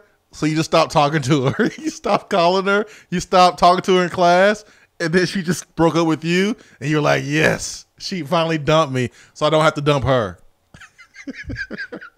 I'm with you. I mean, oh, man. And then for all your friends, you're like, I'm not talking to her in 2 months. I mean, I it's really no other way you can do this, though. I mean, if you don't want a kid, you're going to call them and say, hey, we don't want you. I mean, I guess the most passive way to do it, the non-confrontational way to do it is just not call him anymore and him kind of get the hint. Especially this late in the game or this early in the game. If this was December, you probably have to have a conversation of you probably ought to look around. I mean, you go back to, a couple of the kids last year that ended up looking around. They came out and said Tennessee encouraged them to. But this early in the game, it's easy just to let them fade into oblivion. and you know, you don't have to have those kind of conversations. But eventually, the kid's going to see the writing on the wall. But Austin, why even take the kid's commitment in the first place? You know, just kind of get things kick-started at that point. You know, Tennessee, it's not that they didn't like Antonio Barber. They liked him, but now I think they're swimming in different waters. You know, he's been committed so long that the type of player that Tennessee's trying to recruit has changed a little bit. So that's a big reason why. And plus, you've not seen it as much with Jeremy Pruitt, but Butch Jones was very much one that, you know, he couldn't handle if he went a week without getting a pledge, you know, and so he would always take them and then, you know, cut them loose later and trade up. Jeremy Pruitt will do that. He's done it a few times, but not like the previous staff did or even the Dooley era did. But you know, you see that across college football where they take a kid and, like, you never know. You may get in on a kid being early on, and then he blows up, and then it's behooved you to take his commitment early on. It depends. Or, you know, if you get in early and then you swing and miss on all your big guys, you've already got one that's in the boat that it's a great fallback plan. But, you know, Tennessee's in really good shape with some of these receivers, like Raheem Jarrett, and you know, I think that's the biggest reason why. That makes sense. No, that makes perfect sense, man. Sorry, I'm a little goofy this morning. Austin Price here on the Swain Event, AustinPriceVolQuest.com. You can follow Austin Price on Twitter at Austin Price List. What is the number one storyline in your opinion as we return back to the practice field, man? As media, what are you looking for? What is everyone looking for that you've talked to on this side of the business? Can the defense make any kind of headway? Because you saw Jeremy Pruitt give so much love to the offense the first 5 practices. You're 1/3 of the way through. You got back 2/3 left, including 2 big scrimmages and then the orange and white game. The first scrimmage coming up Saturday. For me, it's can the defense, specifically the front 7, can they make any kind of headway? What's Emmett Gooden look like? You know, what do some of these defensive linemen look like?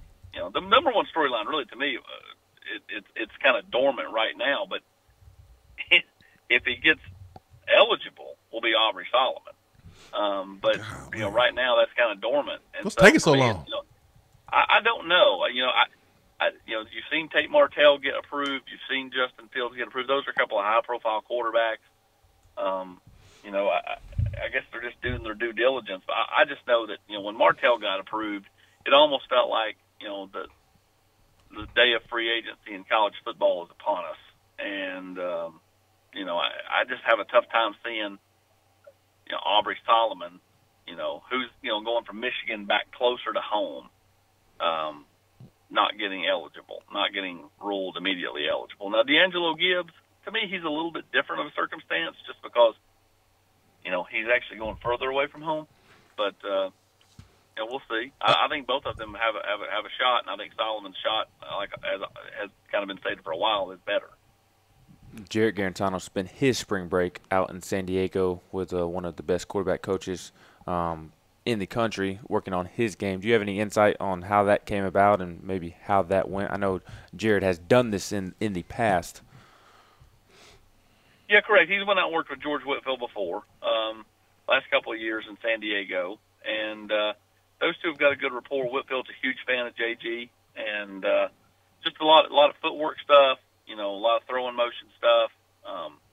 You know, they train hard out there on the sand in San Diego, out on the beach, and of course they do stuff at Georgia's facility out there too, which is, you know, just a normal athletic facility with turf fields and that kind of thing. But he does it upright, and JG, I think, is smart to, you know, continue that grind.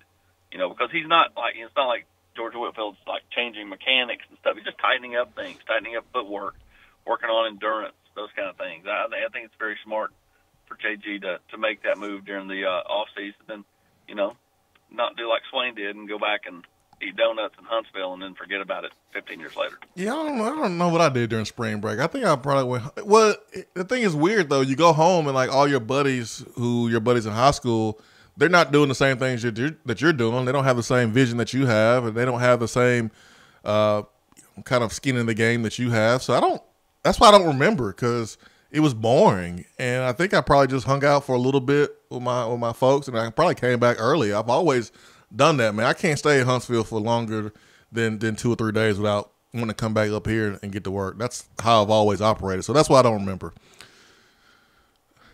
Or maybe I was drunk. I don't remember that. I don't know. Who knows?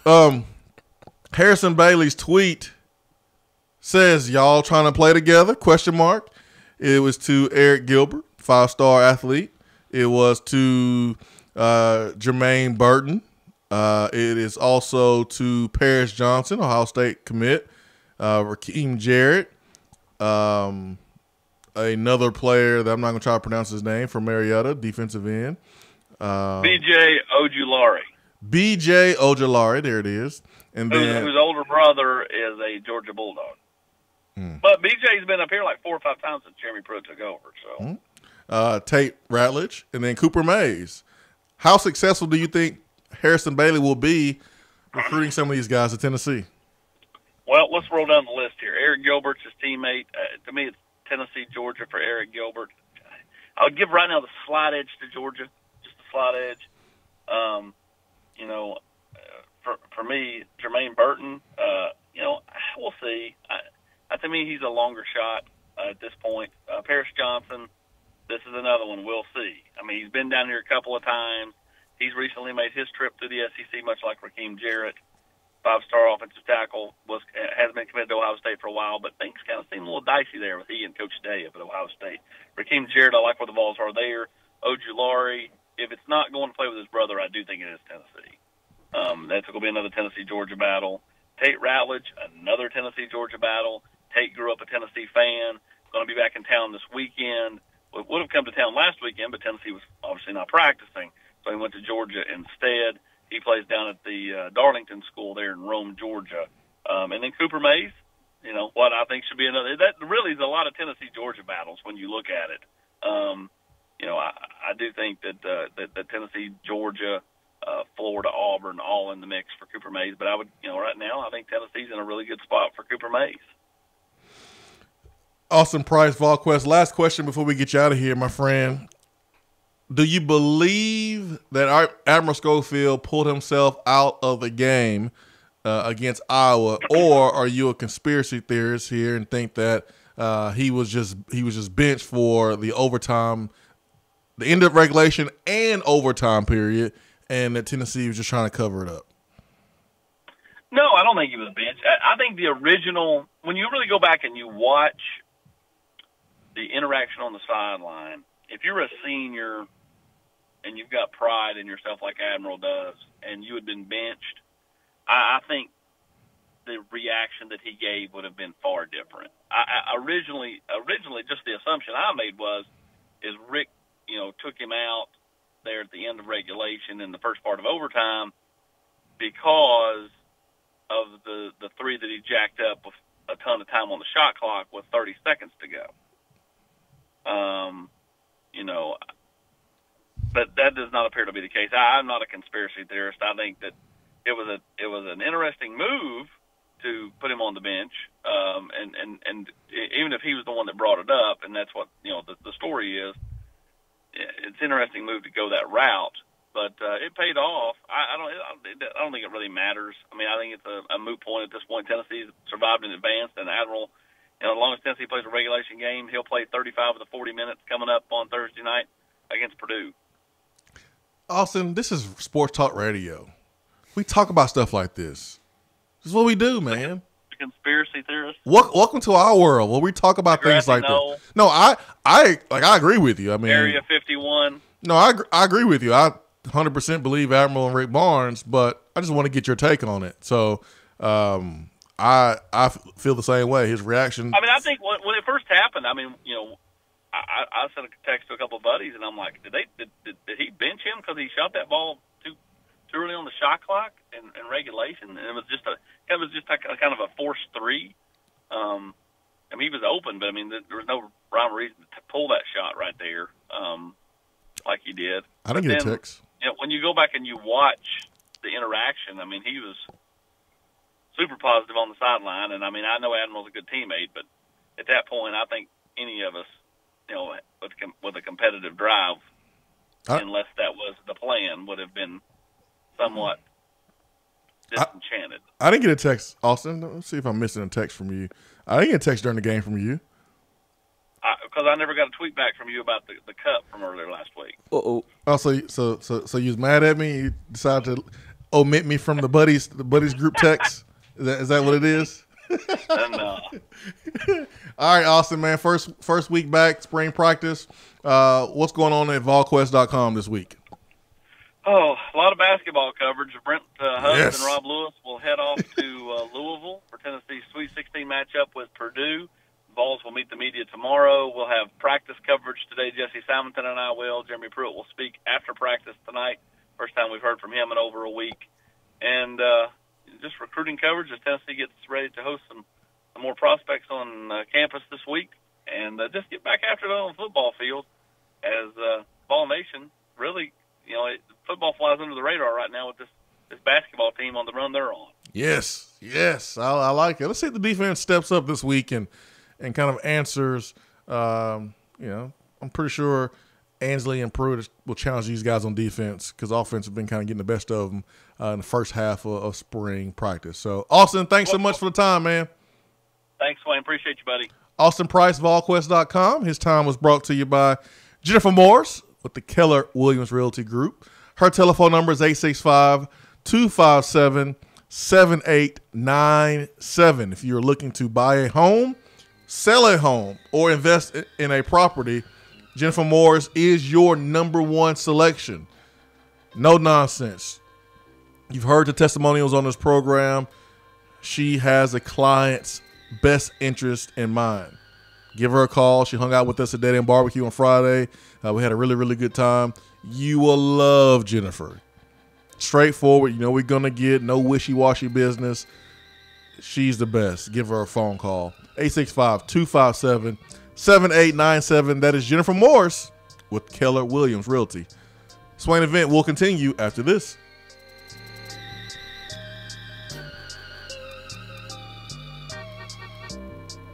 Hour 3 of the Swain Event is brought to you by the Low T Center and lowtcenter.com. Do you know your numbers? Feel like you again. Let us help. You're driving home, flashing blue lights in your rearview mirror. You pull over, step out of your car, and the next thing you know, you're being arrested for driving under the influence. Now what do? We all should be responsible. But remember, just because you're arrested doesn't mean you're guilty. Call criminal defense and DUI attorney Marcos Garza at 865-540-8300. The investigative teams at the Garza Law Firm know the justice system inside and out. They utilize cutting-edge technologies and investigative methods to prepare your specific case. Before you plead guilty to any criminal charges, call criminal defense and DUI attorney Marcos Garza. Put his number in your phone right now, 865-540-8300, because you never know when you or a friend will need it. Don't say guilty. Say Garza. 865-540-8300. 865-540-8300 and GarzaLaw.com. We have all made the mistake of dropping or breaking our smartphones. See? But did you know that you can have it repaired for a fraction of the cost that it takes to replace it? Well, you can, because iDrop is the area's leading mobile repair store, home of the 1 hour or less phone repair, 1 year parts warranty, and #1 customer service. Broken screens, cracked cameras, charging ports, batteries, you break it, we'll fix it. If you didn't break your phone, protect it with one of our leading accessories such as LifeProof, OtterBox, UAG, Incipico, Caseology, and Spec. Visit our West Hills location at 7115 Kingston Pike between Office Depot and Hardee's, or call 865-888-9740 and speak with our trained technicians to see how we can get your phone working today.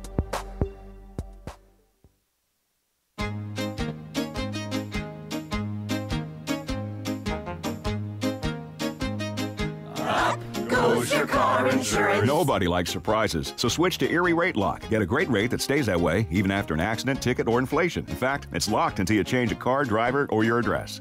Your Erie agent in Knoxville is InsureFit RM. Get a quote at 865-684-4900. That's 865-684-4900. Erie Rate Lock does not guarantee continued insurance coverage and is not available in all states.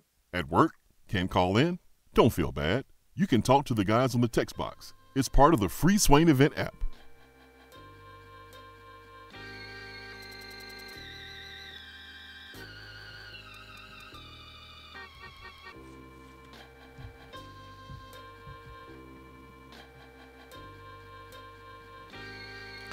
Covering the volunteer state from Memphis to Knoxville, including Bowling Green, Kentucky, and Huntsville, Alabama, that is Hiller, Plumbing, Heating, Cooling, and Electrical. Follow them on Twitter at Happy Hiller. So many great testimonials. You go online, you look at their customer reviews. Over 15,000 customers have had a great experience to leave something positive online. They have a 4.8 average customer review rating. You don't get that just by doing pretty good work or just okay work. We've seen those commercials in the tournament. Goodness. You get a 4.8 customer review for doing great work, for going over and beyond, for providing a great customer experience, by saving the customer money, providing great value. That's how you get a 4.8 average customer rating with 15,000 plus people leaving reviews. Consistency. That's what Hiller does on a daily basis. And they do that with their true transparency pricing, where you know the price of the job, including the repair, everything that you're going to get before you commit to any repairs on your home. The weather is changing, so just make sure that you are ready for the weather change by giving them a call.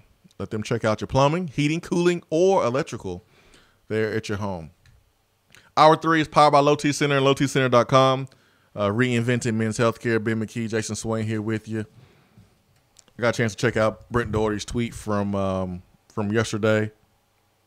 Oh, by the way, man, I'll be hanging out with Brent this weekend. I'm looking forward to it. 104.5 The Zone Sports Fest. So I'll be there. Can't wait to hang out with the big time radio crew there in Nashville. They're kicking butt, taking names. So I look forward to being part of that event. But Brent Doherty tweeted out a video of Admiral Schofield's reaction when he learned he would not be in on the final possession or the final moments of the Iowa game. And yeah, like Austin said, now it doesn't matter because Tennessee's in the tournament, but it does matter because this is what makes this team. This is what makes this team special. This is what makes this team able to be in this position without a top 100 player. This definitely matters. And we were talking a little bit about Kenneth George with Austin Price about what's his status going to be. Of course, he got in trouble there off spring break, and we had Chris Lowe on last week on Friday, and I asked him about just college coaches. Times when they are the most fearful is when you allow young men to be able to go home because you just never know what can happen. Not every kid comes from a Todd Kelly situation where mom, dad, they're in the household. Dad has a great job. Mom has a great job. Everything is great. You don't have to worry about a Todd Kelly Jr. going home, even though he had a little incident, his career. But you don't have to worry like you have to worry about some others. Remember when Jalen Reeves-Maybin went home and got shot in the leg? Got shot. I mean, it was very minor. It wasn't a big deal. But William and Mary's running back went home and was shot and killed. Stuff is scary. It's scary. You look at LSU and everyone's jumping on LSU and wants them to lose. I can't sit here and say I want LSU to lose. I think Will Wade cheated. I think he got caught. I think LSU fans have become a little delusional and trying to take up for Will Wade. Listen, it's a wrap. Let him go. Don't let it ruin your football program.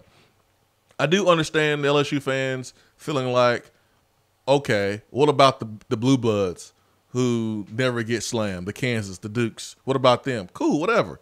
You got caught, though, red-handed. On a wiretap. You got caught. Maybe you need to understand how to be a big boy and not get caught on a wiretap. The other big boys know how to do it right without getting caught. But you got caught. Understand that. But I cheer for those players on LSU's team because they're playing for their teammate who was shot and killed in the offseason, Wade Sims. Scary. Scary. Georgia had a couple players arrested because of a bar fight. That situation could have been like William and Mary. Could have been a lot worse. Could have been just like Wade Sims, who was shot outside of a bar, outside of a club there in Baton Rouge.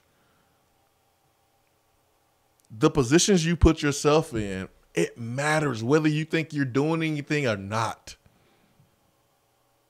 And it took me a while to learn that. Probably about a year and a half. Because I had great mentors. You know, I had the Clausens. I had Rick Clausen, who went to LSU at first and probably partied his tail off, got here and was like, I'm about business. And so that rubbed off on me. Then I became a homebody. It just wasn't worth it to go out and put myself in situations where I can get myself in trouble. If I can't do what I need to do by 12 or 1, and what I mean do what I need to do, that means get me a phone number or two, find me a nice, pretty young lady to talk to. If I couldn't achieve that 1 or 2 o'clock, man, it's time to go home. I ain't gonna do it in the parking lot. Time to go home because things happen. Nothing good happens after 2 a.m. And arguably nothing happens after midnight. Coach Foreman used to say nothing good happens after midnight. And I used to always think to myself, well, I don't know about that, Coach. There's a lot of good things happen after midnight.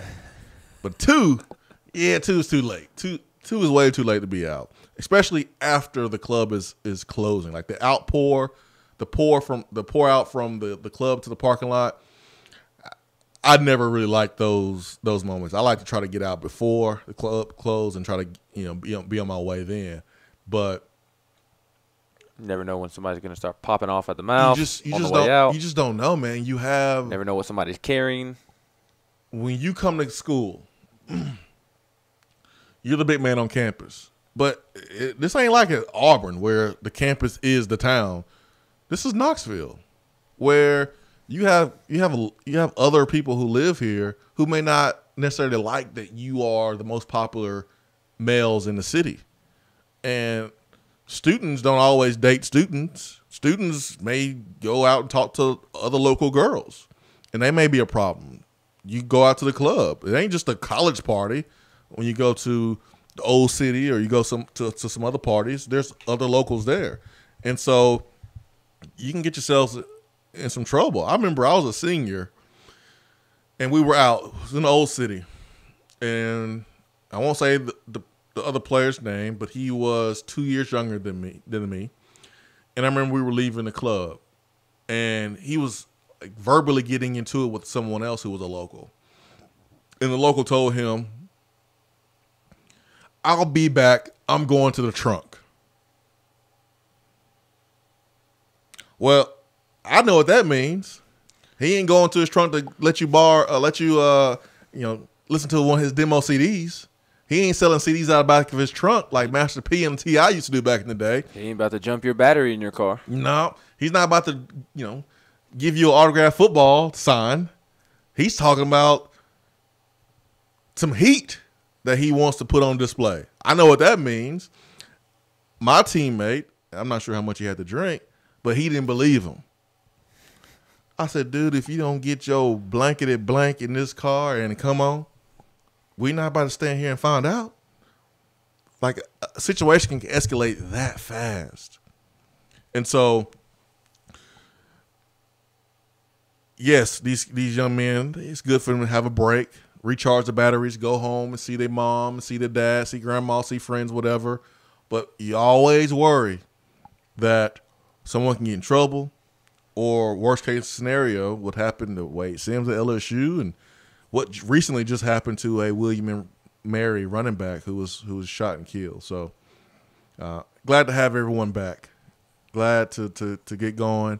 Tennessee football. Most definitely. Jay Billis ranked the remaining teams in the tournament. Myron Metcalf did the same thing, and he ranked them 14 out of 16, which I'm not saying this because I'm a Tennessee fan. I truly disagree with. I don't understand how Tennessee is 14th in those rankings, but Jay Billis ranked his, and his even out a little bit more. He has Tennessee rated 8th out of 16 teams, behind Michigan, behind Kentucky, behind Michigan State, behind Gonzaga, Virginia, North Carolina, and Duke. The two that I disagree with Tennessee being behind, Michigan and Kentucky. I don't understand how Myron Metcalf or Jay Billis ranked Kentucky ahead of Tennessee when Tennessee has beaten Kentucky twice, 2 out of 3 times, and Kentucky currently doesn't have P.J. Washington.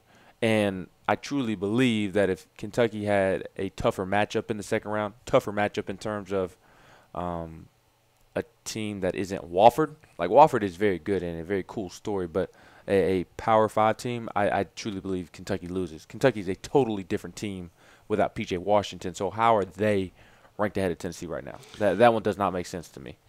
The only way I can make sense of this from Billis is if he was simply ranking the tournament performances, because I look at the 16 teams. In our 2 games, we haven't played better than Duke. We haven't played better than Virginia Tech. We haven't played better than LSU, even though LSU had a little scare from Yale, and they beat them by a couple points.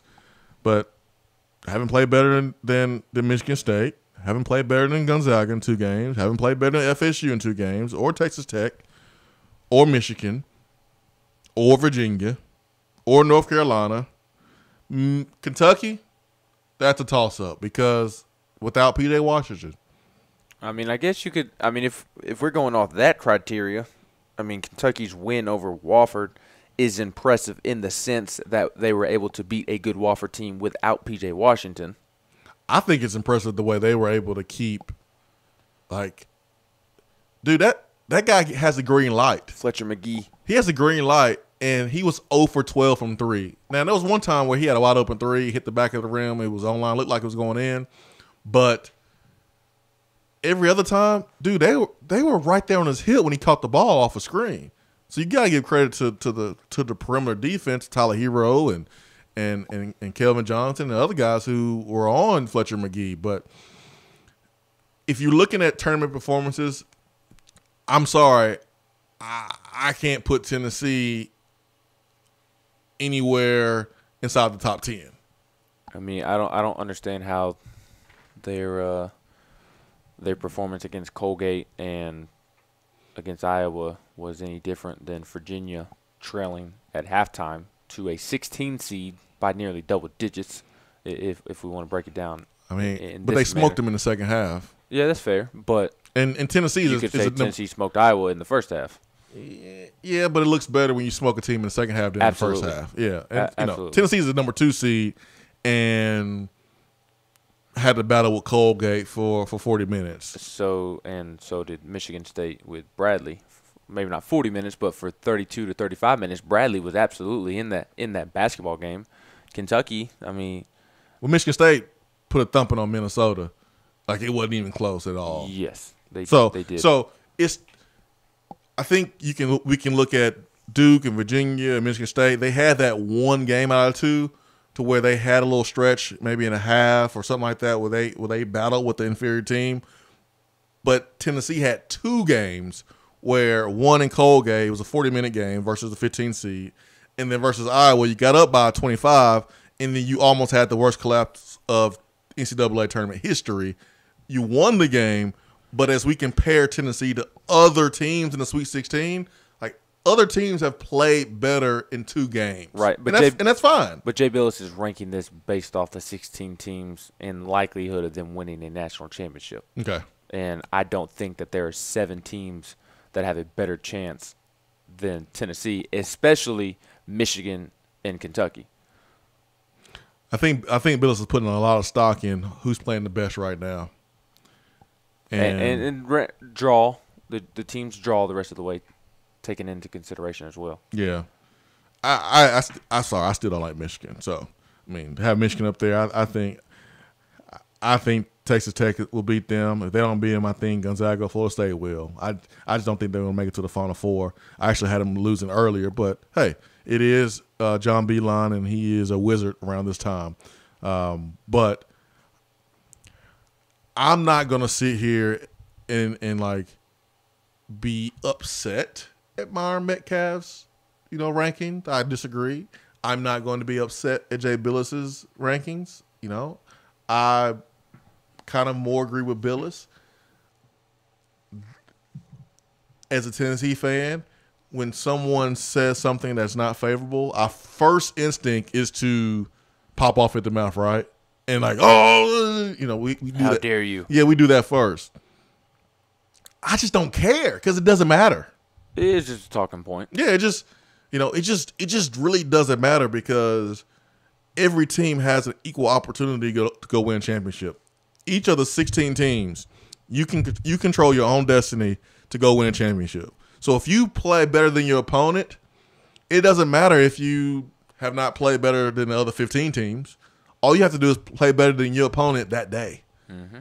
Just be better than Purdue that day. Be 1 point better than your opponent each game, and you are the national champions. That's all that matters. Survive in advance each game. Whoever does that best will win the championship. So I don't care about the rankings. Who cares? Who cares about what team is ranked? It doesn't matter to me. It is great conversation though for Sports Talk Radio. So it's difficult because I'm in like athlete mode and also doing a sports radio show. Because athlete mode is our coach telling us that doesn't matter. All that matters is you're 1 point better than your opponent that day. That's all that matters. So that's kind of why I feel the way I feel. Yeah, and Billis says, he talks about how great of a veteran team Tennessee is, that the matchup with Purdue will be determined by Tennessee's ability to limit Carson Edwards, the best scorer remaining in the tournament. Jordan Bone is the best point guard in the SEC, and Grant Williams and Admiral Schofield are a formidable, undersized tandem of scoring front court players. Tennessee can score with almost anyone. The question is whether Tennessee can defend and rebound on the defensive end at a high level for extended stretches. I think the high level for extended stretches is key because Tennessee does have these 4 or 5 minute periods throughout every single game where they just can't score the basket, they can't stay in front of somebody, they can't rebound. It's a game of runs, man. We got to limit Purdue's runs for sure because they'll make one or two or a couple. Carson Edwards, best scorer of the Western tournament. Oh no. For Ben McKee, I'm Jason Swain. Hope you have a great, great day. Peace and love. We are out.